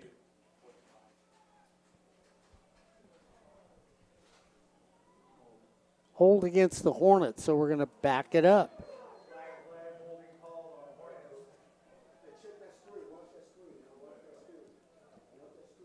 So they're going to move it all the way back to the 31. It's going to be a 2nd down and 20 even for the Hornets. Franklin near side of the field. Smith in the slot.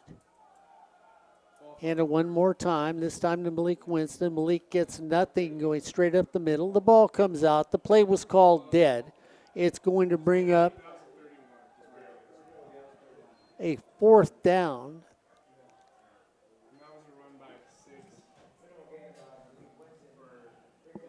For the Hornets. And so they start off the second half in a non-productive way.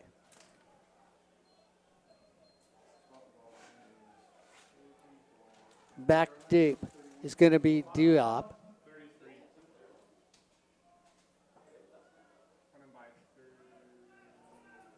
Diop says, get away, get away, get away. Takes a Hornet roll and will die right at the 15-yard line. With 11 minutes to go here in the 3rd quarter, it's the Hornets 14, Southwestern 0 here on Sportsnet USA Hornet.net. Ryan Osborn says, hey, it's precipitating outside. It's raining.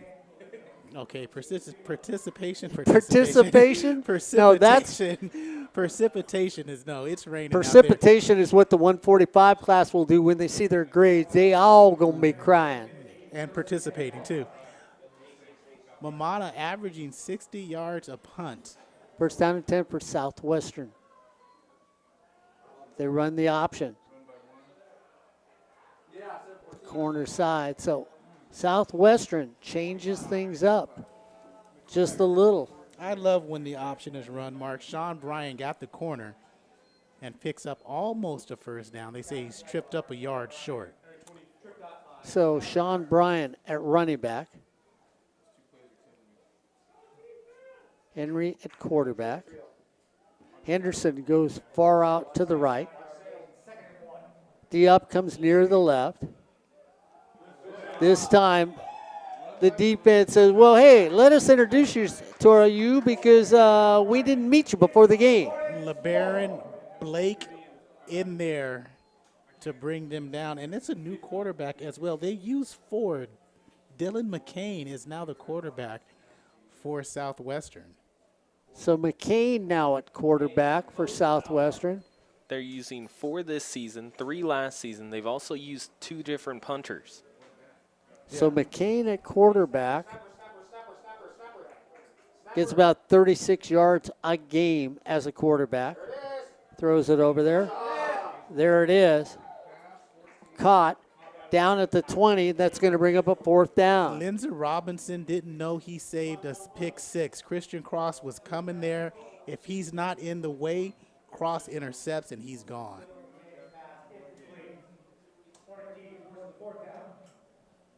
Fourth down.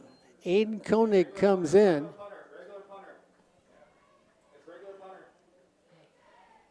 So Koenig moves up to the 42 with 9:12 to go here in the third quarter. 14-0.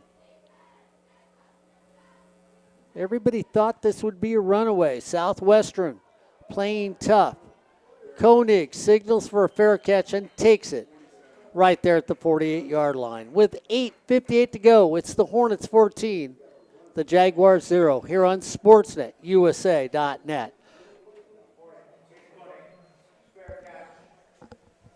Fullerton College student athletes currently all in because everyone is united in serving the Fullerton College campus and local communities by supporting causes that make a difference. What's happening with All In right now? Well, a food drive for the Fullerton College Chris Lamb and Tony Dubois Walker Memorial Food Bank is taking place. Bring your donations to your nearest and soonest, as soon as possible, Fullerton College home game.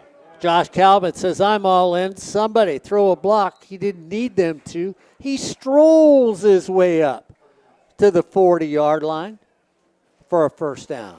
So if anyone has those canned fruits, vegetables, soups, sauces, rice, pasta, maybe some dried fruits or vegetables, powdered milk, or maybe you have some cereal in your pantry, if you could bring those, donate those to the Fullerton College athletics program when you show up at athletic events, they will end up taking it to the Chris Lamb and Tony Dubois Walker Memorial Food Bank for you.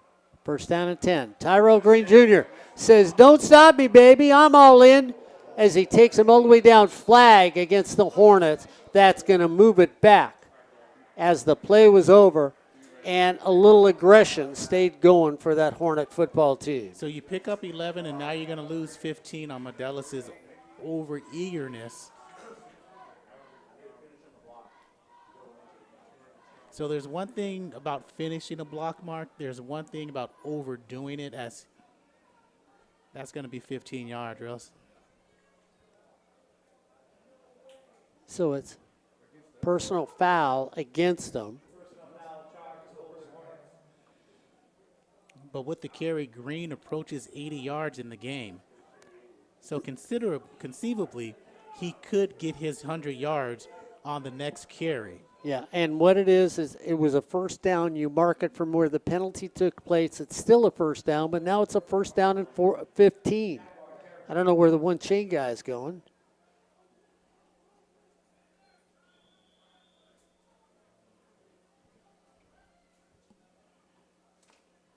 Josh Calvin feels the pressure, and he's met in the backfield on a beautiful blitz by Southwestern. Came on the outside knocking, 6 feet 210, the linebacker on the left side. He thought about going to Green in the flat.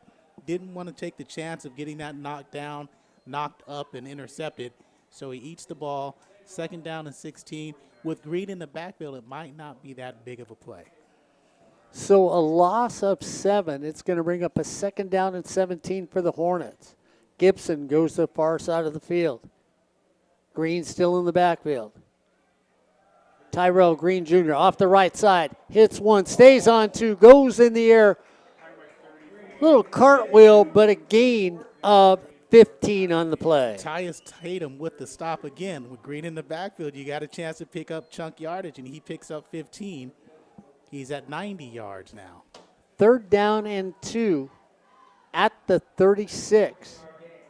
Questionable area if the Hornets don't make it. Do you keep trying? Big 3rd down play. They come up. Tyrell Green Jr., there's nobody back there. Cuts the middle, looks for a block down to the 20. I thought he was going up the middle and kissing it goodbye. Another 15 and another 100-yard gain for Tyrell Green Jr. Statistically, we have 100 yards in the game. Phil's going to let us know how many yards after this drive. Okay. See? I love enthusiasm up in the press box. Yeah, okay. 1st down and 10. Keep feeding the fish. That's what you do. Gain of 2 on that play. 6:37 to go. So 6:30 to go. It's the Hornets 14, Southwestern 0. It's been, Ryan, I'm going to ask, is it really raining or just drizzling hard? You keep telling me it's raining hard. I look like a heavy drizzle. So it's alternating between drizzling and actually raining. Right now it's leaning a little bit more towards the drizzle, but earlier in this 3rd quarter, at about the 10-minute mark, it was actually really coming down. You're both wrong. It's raining outside, okay? It's raining. What, because it's wet? Yes. It's raining? Oh, Yes. yeah, there we go. Definition of rain. It's wet outside. Is water falling from the sky? 13 for 113. There you go. Thank you, Phil. 13 carries, 113 yards for number 13. In the rain. In the rain. Or drizzle. Rain. Just like Orange Juice Jones, Mark. 6:25 to go. Here in the 3rd quarter on SportsNetUSA.net. Ryan, Corey, and the old guy having fun like always, calling Fullerton College football here on SportsNetUSA.net. Malik Winston comes back in the field. Josh Calvin at quarterback. Smith in the slot. Fletcher next to him. Franklin on the outside. 2nd down and 8. They hand it off Malik. Malik goes outside right tackle, gets a gain of 8 on the play. Malik went slivery on that one as he slid through in the rain. That tackle on the corner who came in thought he had a sure tackle, but again, Winston picks up positive yardage. Michael Boone. 3rd and inches. Winston refuses to go down, goes down to the 2-yard line. And again, Malik Winston, the last couple games has shown what he can do. Very versatile back.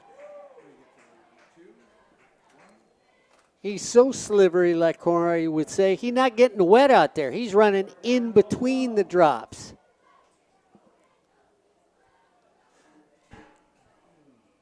First and goal. Malik stays in at running back.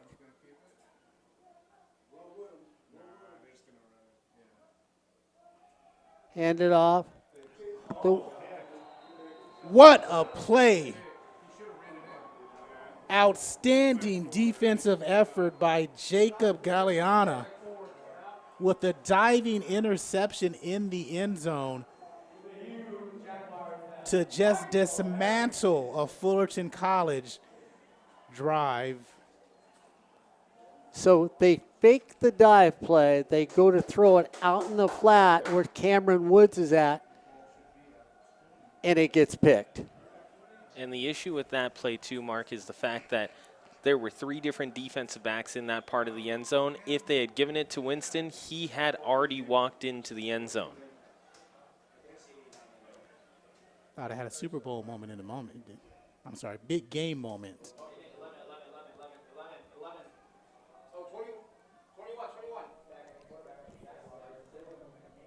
So Southwestern gets the big turnover.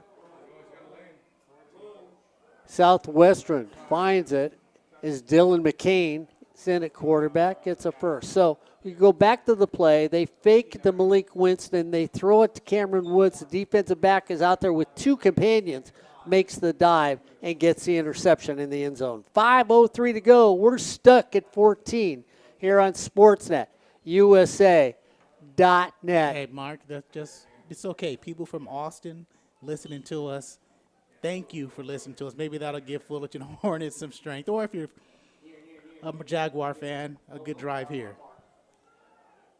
Second down and 5. So 2 big plays. Jay Gordon gets stopped in the backfield. So love the Austin area. It's going to be 3rd down and 6. So the defense so far pitching a shutout for Brian Crooks in this game. And boy, howdy, it seems to be needed as the Hornets struggle to get any points. Big 3rd down and 5 from the 25. McCain goes back, all out blitz. McCain takes off running, throws to the middle, incomplete pass, 4th down. And so Brian Crooks sold out the farm, Corey Neyland, and yet it was still a pass that was close by McCain. Kearns did a nice job. He did a job. That pass was going to be broken up by Casillas, and Fullerton, the defense, comes up big. Let's see if they take a chance on this play by Koenig if he has a chance to return it. So the defense stops them again with 4 minutes to go here in the 3rd quarter. The Hornets were there. They were knocking on the door, and they forgot Halloween is next weekend here on SportsNetUSA.net. Ball is down. Kick is up. Koenig backpedals. Catches it at the 35. Jukes goes up the middle. Koenig to the 50, to the 40, to the 30. Stays on his feet. Aiden Koenig goes back, gets it.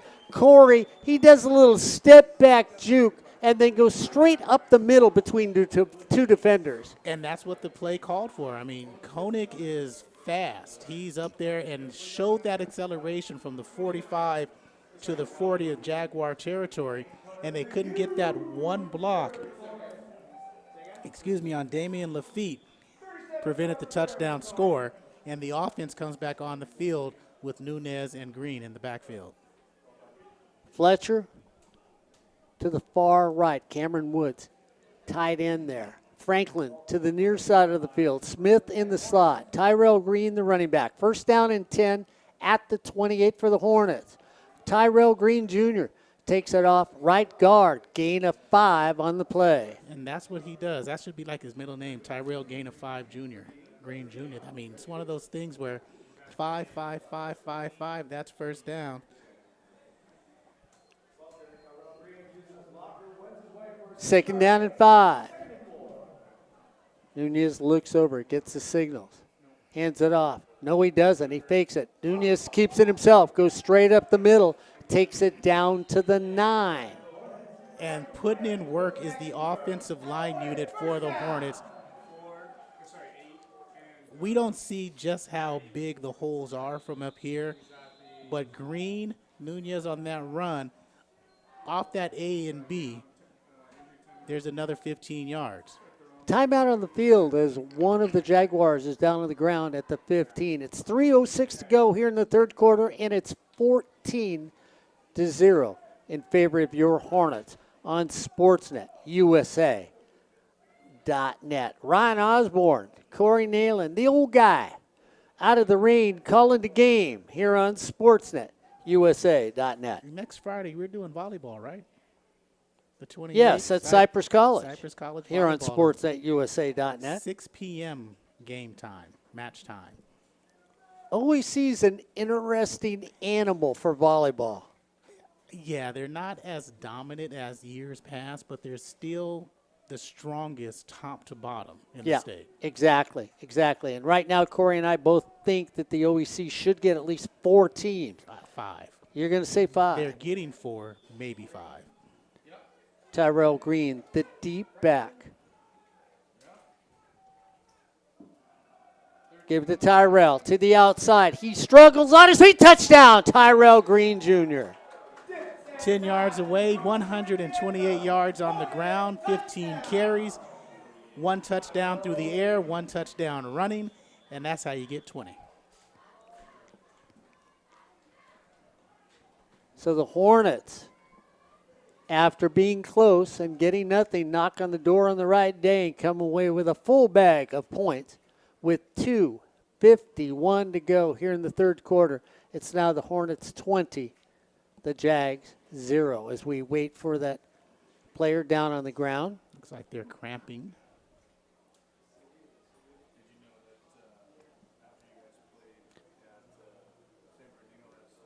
So make sure you look at all the games here on SportsNetUSA.net. And don't forget, a little volleyball water polo on 90.1 KBPK. And never forget the coaches show. Hey, it's basketball time over at Fullerton College and Ryan Osborn. The coaches show with Perry Webster on the coaches show, which is on 90.1 KBPK. That's Irvin De La Cruz, who had the cramp, walking off under his power. Jonathan Fulbear comes in for the point after. Fulbear thought the snap was going to go over the head of the person spotting the ball. Still steps back sideways, comes through wide ways, and the point is good. With 2:51 to go, it's the Hornets 21, Southwestern 0. Scoring updates around SoCal. Bakersfield 14-7 over Ventura in the third quarter. The other game on SportsNetUSA.net right now, East Los Angeles in the third quarter, halfway through, 14. Long Beach 7.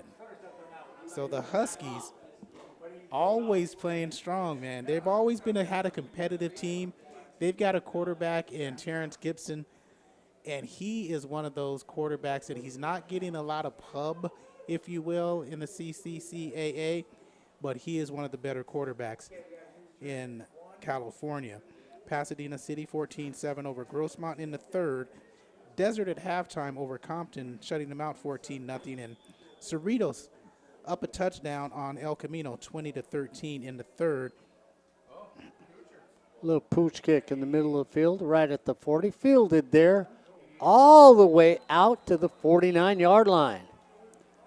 Herman Anthony takes that one.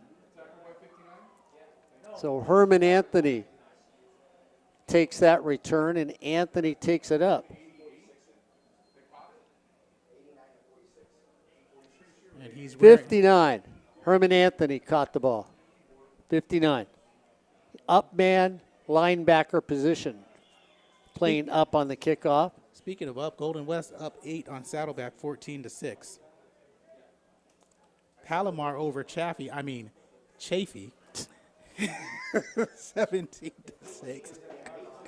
Diop comes out. Davis in the slot next to him. First down and 10, right at the 48-yard line. Southwestern trying to answer this. Harry at quarterback.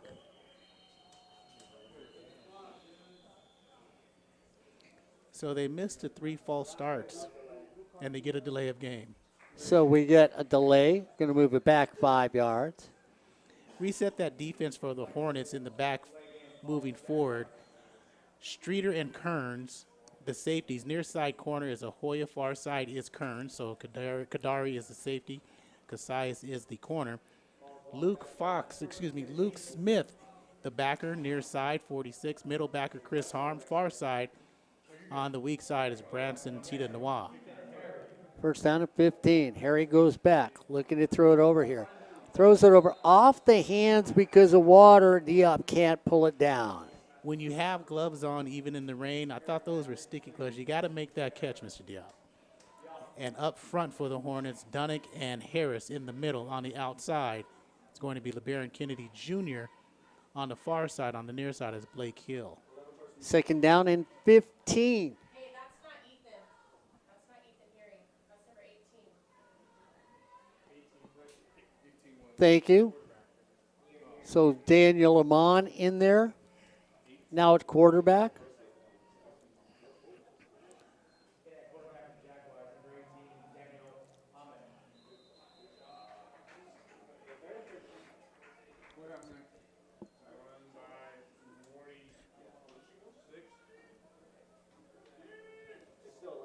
So we've got Jaguar fans on the near side coming up to say, well, we know your eyes are old.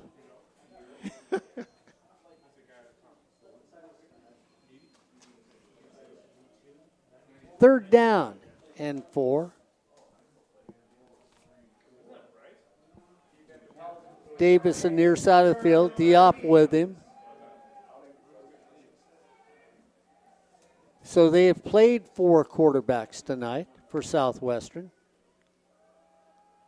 Juan goes out, throws it down the middle of the field, throws it on the money, on the button to Davis, and Davis has a 1st down all the way down to the 24-yard line. And Streeter bit on the up, and that's the first time a safety has really gotten beat since the 2nd week against Cerritos. They have played outstanding the last few games, this time on the big play of 30 yards. So 1st down and 10 on a giant play for Southwestern, who's trailing by 21 with 1:22 to go.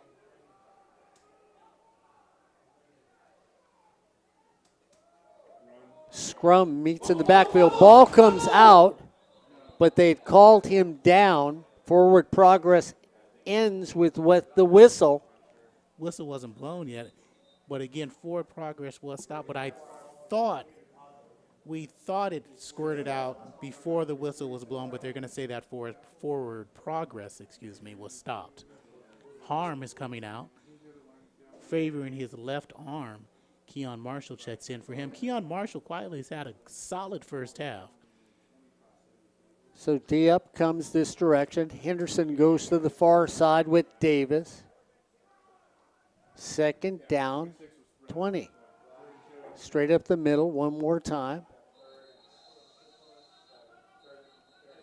Stopped after a gain of 2 on the play. That's Gordon. So Gordon gets a gain of 2. It's going to bring up a 3rd down and 8.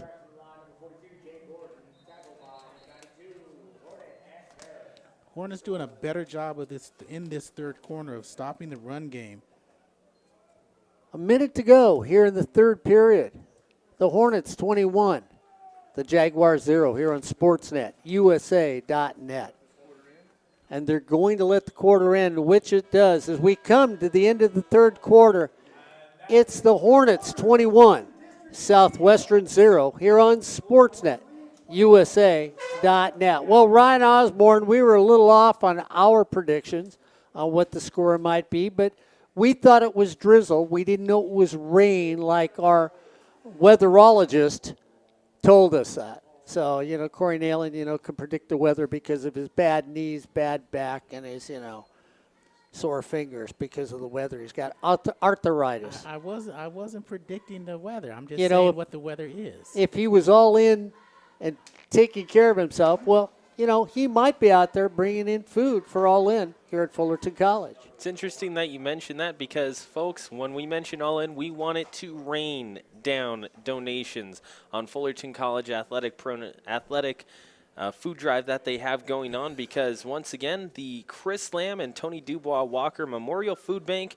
is experiencing a large increase in the number of students in need of the food bank's resources. So if you have the opportunity, please take your donations to a Fullerton College athletic event and donate to the Chris Lamb and Tony Dubois Walker Memorial Food Bank. If you've got that canned fruit, maybe some vegetables, maybe some rice or pasta, dried fruit, that powdered milk or cereal, go ahead and bring it down to a Fullerton College athletic event, a Fullerton College home game, and you'll have the opportunity to help donate to the food bank on campus. So we get ready for this last drive here on SportsNetUSA.net. Southwestern, let's see if they'll go. As they take off the receivers at the same time, they say, well, you know what, we're going to get a little head start on you. Well, you know who was getting the ball? One of them. You know, that would be me as a wide receiver. Give me a running start. This is not Canadian football. All those receivers wanted to go forward. Instead, now they're going to have to back it up, back it up, back it up.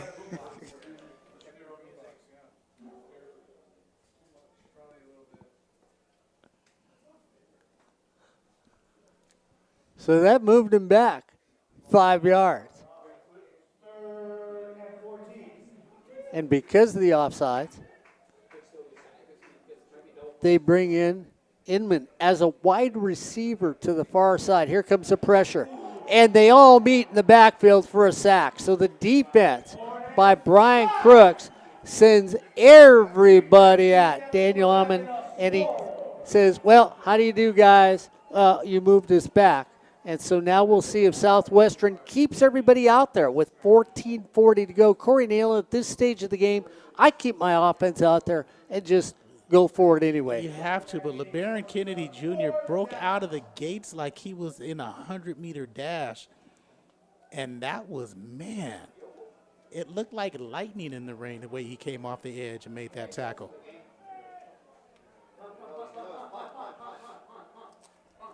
So they look like they're going to punt it away, but that's Raymond Romero back there to punt, who has punted this season averaging 35 yards a punt.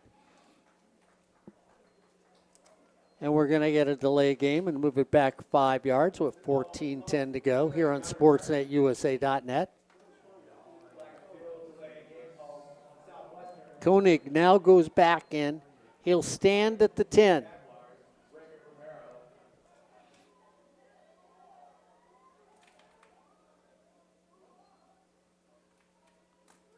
Romero punts it away. Koenig lets it hit over his head. It bounces, and just trickles into the end zone.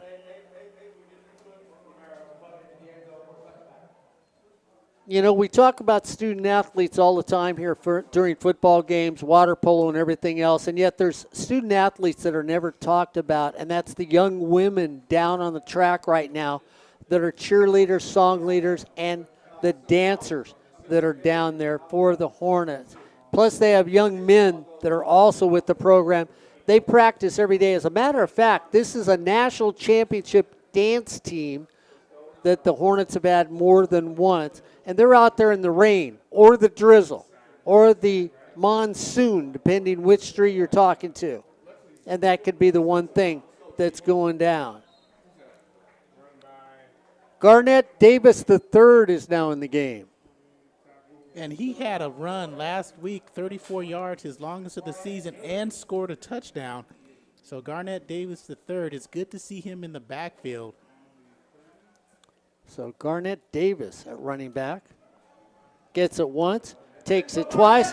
Garnett Davis III gets all the way up to the 49. And you can tell he's a guy who does everything for his team because he's not looking to score. You see the way he ran, both arms on the ball, just picking up positive yardage. So Nunez at quarterback, Davis at running back, all the way up to the 49-yard line.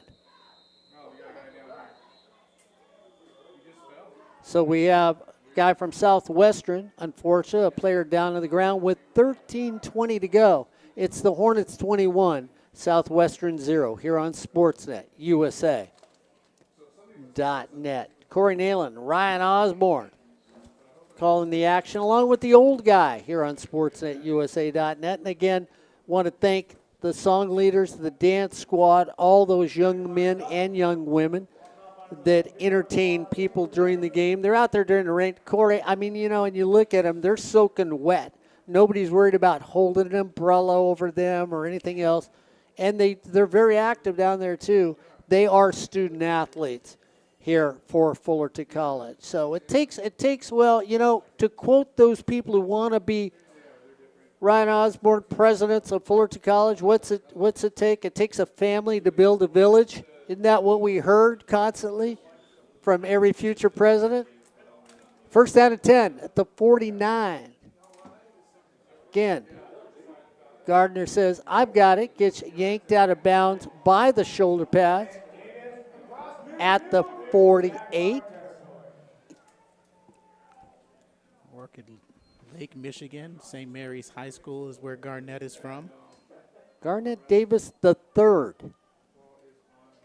gains another 5. So if they let him keep chugging, he could gain the 80 yards for a touchdown. We get a flag on the play. Offsides Hornets lining up in the neutral zone.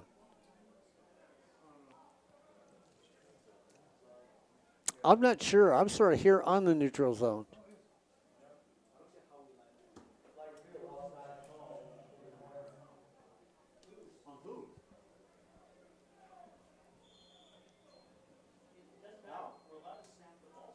So we don't know really what happened on that.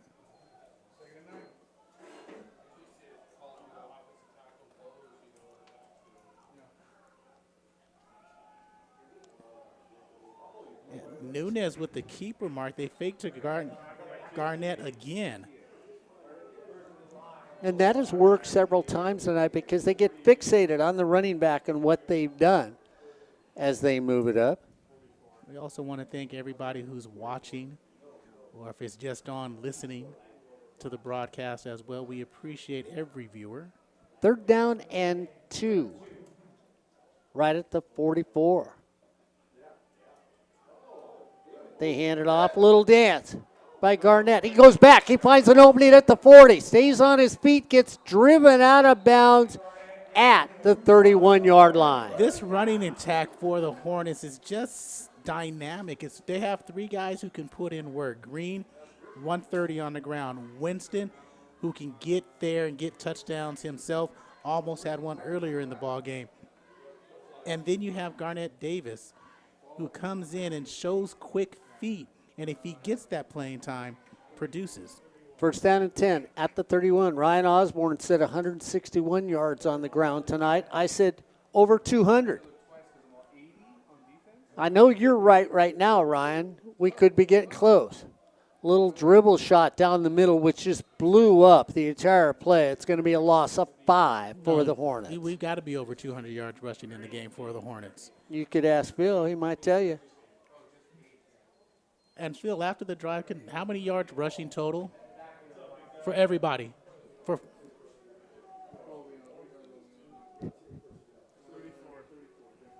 No answer there to Corey Neyland.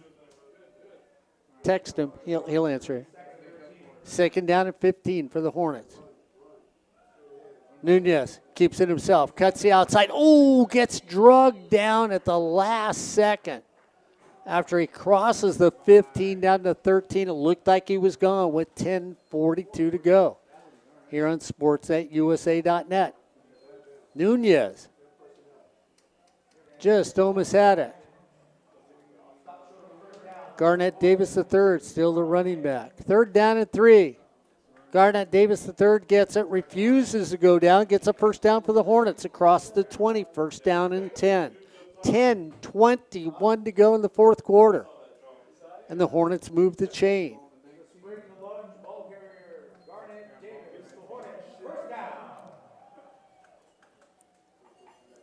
First down and 10 at the 20.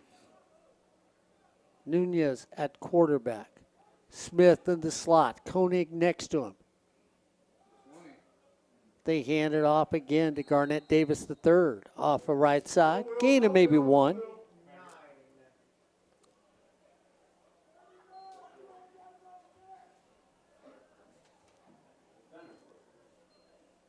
So he's come back in. So here on the right side, C.J. Broy, Smith in the slot next to him, Koenig next to Smith. On the far side of the field, Gibson. Garnett Davis III at running back, Nunez the quarterback. Second down and 8 for the Hornets. Nunez rolls out against it. throws over here in the flat, slips away as Koenig stays on his feet, chugs his way down to the 7-yard line. And 290 yards rushing for the Hornets. Oh, I was off by 90. I said 200, over 200. 220 at the most is what I thought. 290? Yeah, they most at that. Wow. First down and 10 for the Hornets. 290 yards on the ground tonight. They hand it off. Nunez keeps it himself. So 200, over 290 yards on the ground with 8:57 to go to this running attack. Malik Winston comes in. Jumbo package for the Hornets.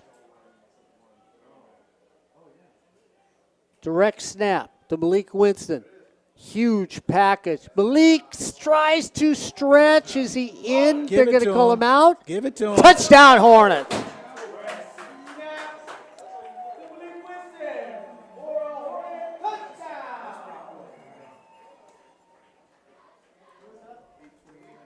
You know, when we were discussing that quarter pounder and that 1/3 pounder, it's like discussing a small guard and a big guard. You know, you think the smaller guard is bigger than the bigger guard, but you realize the bigger guard is bigger than the smaller guard. So that's like the 1/3 pounder is bigger than the quarter pounder, and that's exactly what Winston ordered.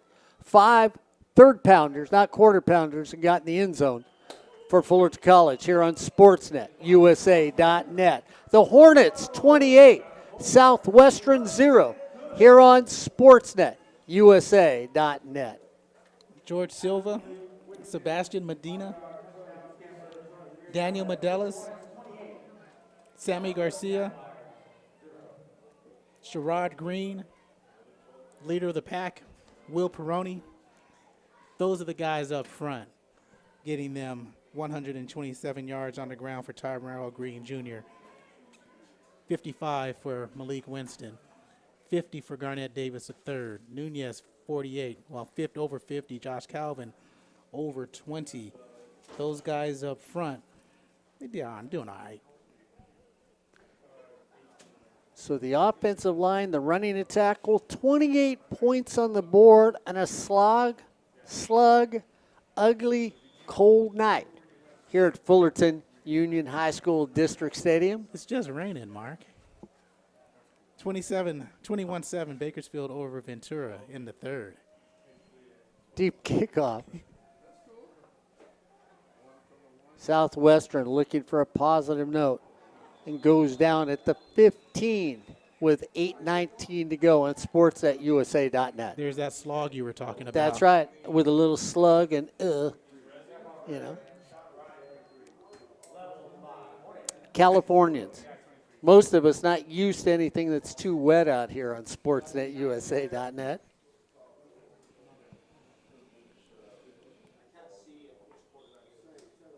So C.J. Nesmith, Robert De La Torre, Tyler Carter, Amari Williams, the front four. Christian Cross near corner. Far corner is Ronald McFoy. Anthony Wilson is one safety. 31-35 is Maxwell Joseph. First down and 10 for Southwestern. Get a flag on the play. And let's get those linebackers real quick. Luke Smith, 46, 48. Diego Diaz, 49. Joshua Little.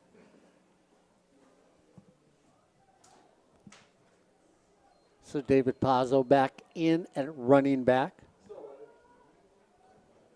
for the Jaguars. Again, the pronunciation given to us by the coaches when we asked about names.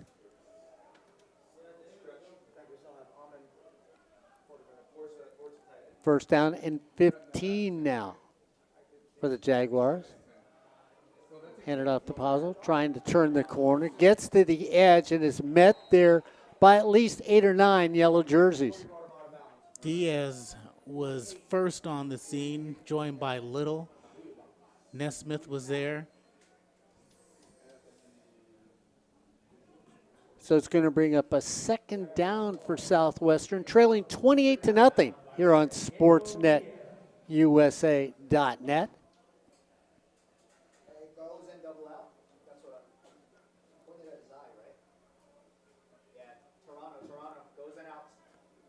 Davis goes to the far side of the field with Diop. Throws it over here in the flat to Hernandez. Hernandez catches it, goes down quickly.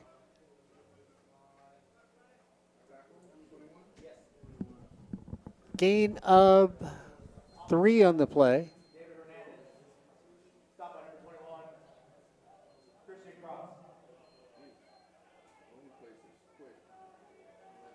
So it's going to bring up a third down. Well, they're going to mark it as no gain on the play with 7 minutes to go.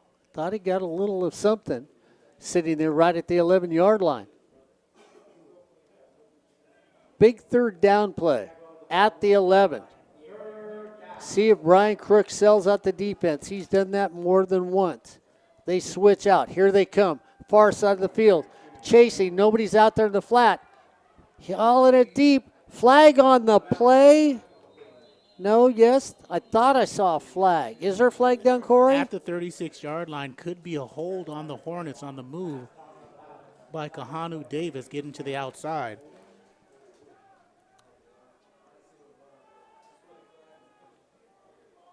So we're going to get a flag on the play. If we do,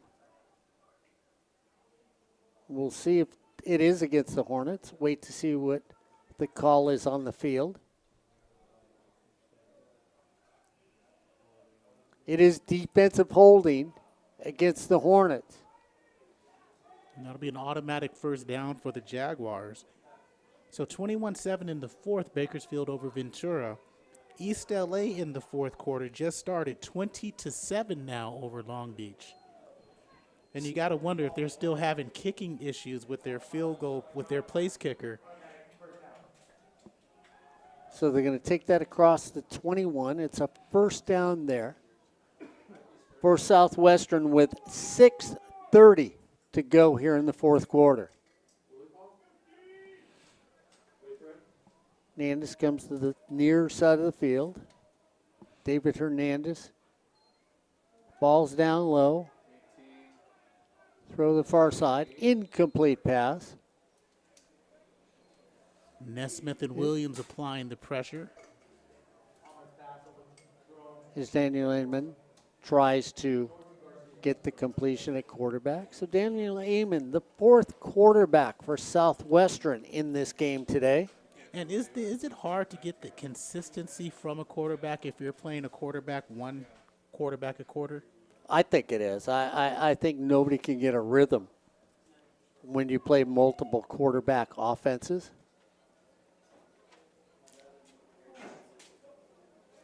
Now in the slot is Alvarado in the game as a wide receiver. Pazzo takes it. Gets across the 25 to the 28. You look at David this year, averages 16 yards a game. So some of those numbers are going to go up for Southwestern with 6 minutes to go.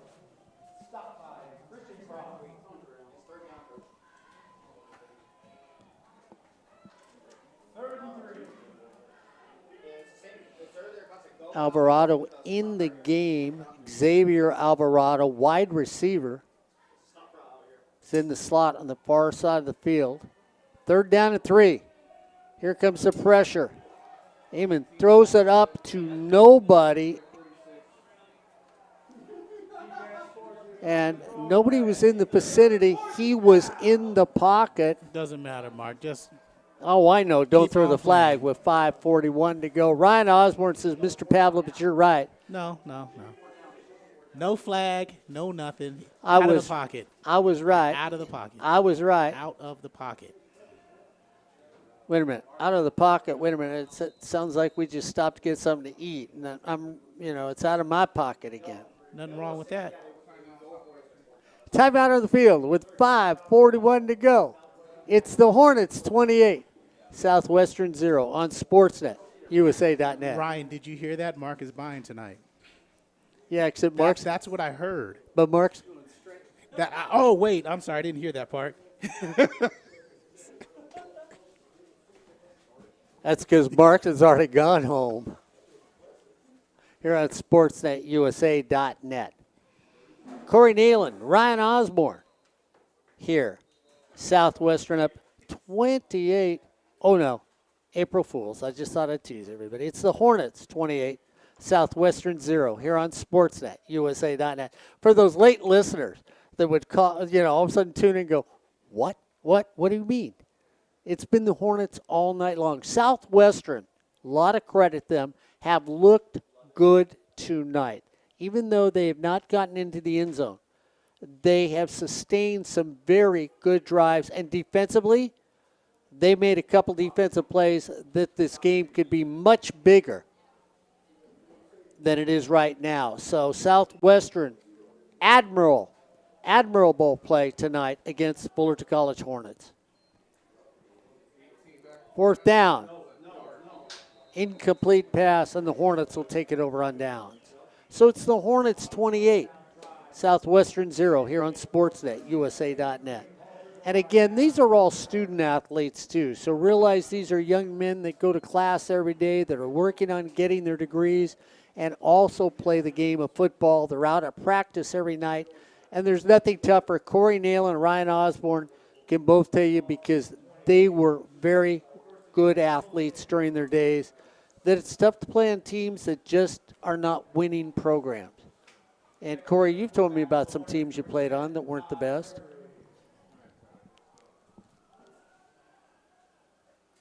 Hornets come back out. Straight up the middle. Once again, nice little run there by Garnett Davis III. Taj Gregory now in at running back. A quarterback. So Gregory in at quarterback. Gregory at quarterback. Garnett Davis III. And we're going to get timeout on the field. So Southwestern takes timeout with 5 minutes and 10 seconds to go. It's the Hornets 28, Southwestern 0 here on SportsNetUSA.net. They used a timeout because there were 12 players on the field. So they call a timeout, and actually coaching staff is telling them what Mark Pavlovich has just said. It's 28-0, a few plays here and there. Not saying that they'd have a lead, but 28-0 could be 28-14. Exactly, and they really did. Southwestern, where you look at what their season has been like. They lose to Grossmont 41-21. They lose to Canyons 43-7. Palomar was close, 17-0. Then Cerritos 63-24. Chaffee 42-27, and then Golden West College 41-3. You expected that sort of score tonight, and they played well against this Hornet football team. Taj Gregory at quarterback. First down. Gregory keeps it himself. Loses a yard on the play. So it'll bring up a second down and 11. Owen Ocampo was in there on the stop, along with Sekeli Manu. New running back in the game for the Hornets is going to be Edwin Udengwu. So Udengwu comes in at running back. Udengwu leaned just before the ball. Corey, like you said, hey, guess who's going to get it? Udengwu said, it's my turn. My turn. Let me come in there. Leaned. So that's going to move the Hornets back 5 yards. He scored last week against San Bernardino Valley in that 58-3 win.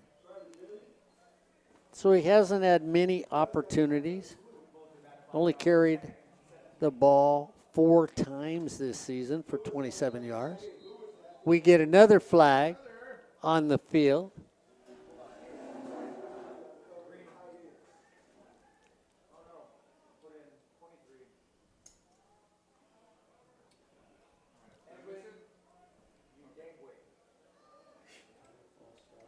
So illegal procedure. Let's move him back a little. Well, you know what? They're giving him some yardage, so when he scores here, it'll be a 30-yard run.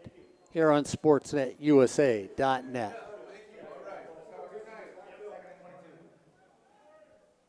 Hand it off to him. He goes out to the outside, looks for a block, hits the gap, stays on his feet, and gets 10 of those yards back from the penalty. Yu Dengwu gets a nice gain of 10. We're at the 4-minute mark. 3rd down and 10. Gregory at quarterback. Keeps it to himself. Taj goes up the middle, tries to get away from a group of Jags. Scrum goes on. They're going to mark him down at the 15 with 3:30 to go here in the 4th quarter. It's the Hornets 28, Southwestern 0 here on SportsNetUSA.net.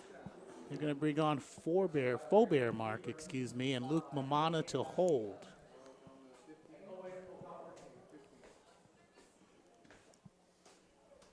So they'll spot it at the 22. You add on 10. It's a 32-yard field goal attempt.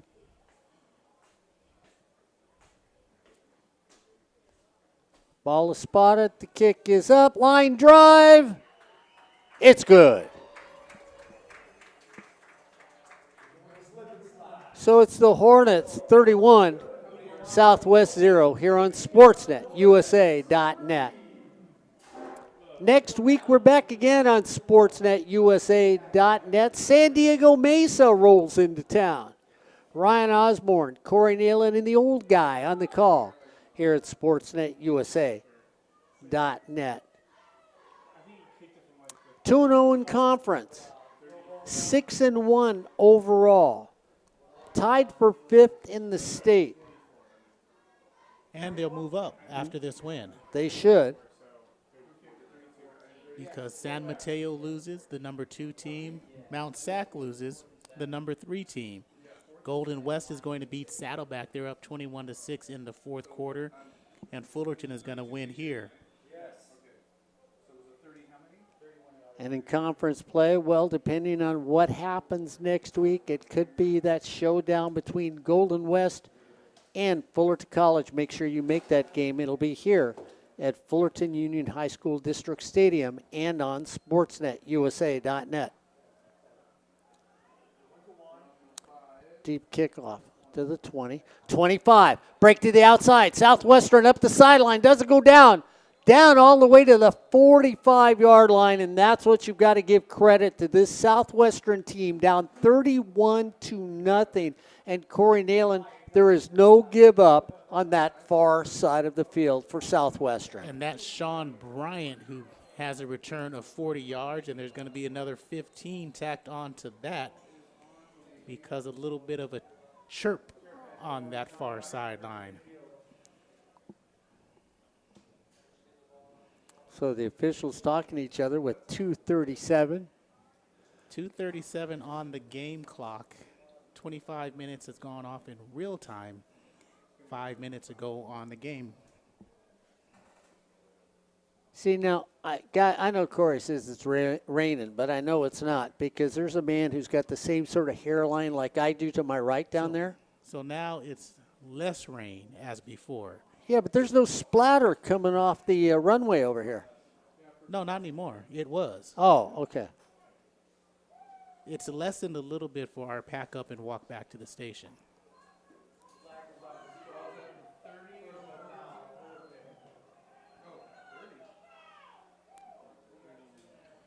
So they're going to move it all the way down to the 39-yard line. 1st down and 10 for the Jags.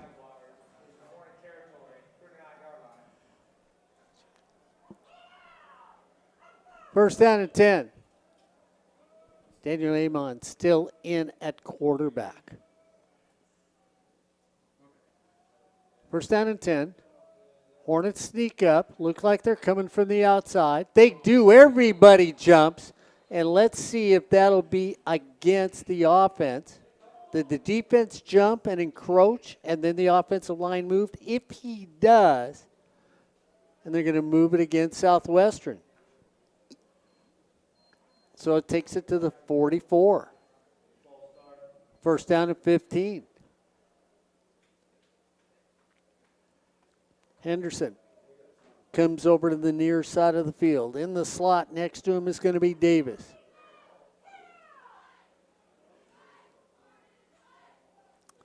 First and 15 at the 45. Southwestern would like a walk away with one score. Ball on the ground, quarterback. Ball comes out. Hornets should have it.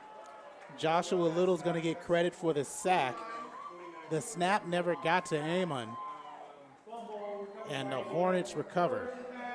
And one thing about this recovery is that if Fullerton can hang on here and barring, something miraculous, Fullerton looking to have their first shutout since the Moore Park game a few years back. I believe that was 2017. Well, Brian Crook said the defense is getting healthy at the right time, bringing back starters that they missed the first couple games. He's still going to keep it simple, but Brian feels like at this stage of the game, it's time for them to do something. Garcia on the line, along with Dalton Brown on the right side. Shelvin in at running back, along with Marcus Taylor II.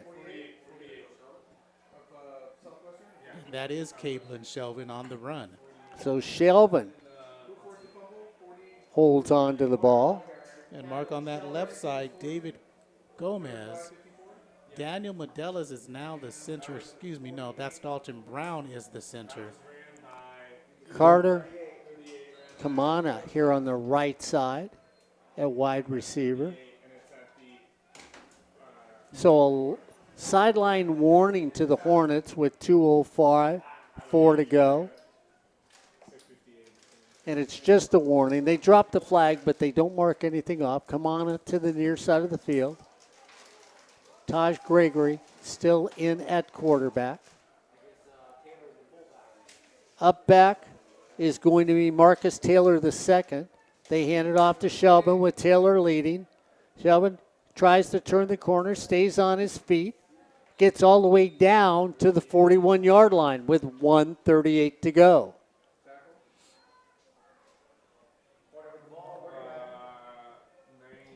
$1:30 to go. Second down and 4 at the 41. Mark, if you remember back in that Moore Park game, the last shutout that Fullerton had, with less than 4 minutes to go, Moore Park lined up for a field goal, and Fullerton College was able to force a miss wide left, and that's what preserved their shutout. So with 1:04 to go, like Ryan Osborn has told you, Brian Crook's defense looks like they're going to get the big 0 for Ryan on the board. And Mark, going back to what you were talking about with talking to Brian earlier today, not only did he mention that everyone was getting healthy at the right time, but he also mentioned something else to you. He mentioned that this is the type of game where you're going to see a lot more from different guys. You're going to see a lot more opportunity for different guys in the lineup to be able to go out there and show what they have to offer the defense for later on in the season. Yeah, and Ryan, I think when you hear that from Brian, I think Brian's talking from a positive time as the Hornets take a knee as we come down to the final 20 seconds of the game. Well, it's been all Fullerton tonight as your Fullerton College Hornets beat the Southwest Jaguars 31-0 here on Sportsnet USA.net.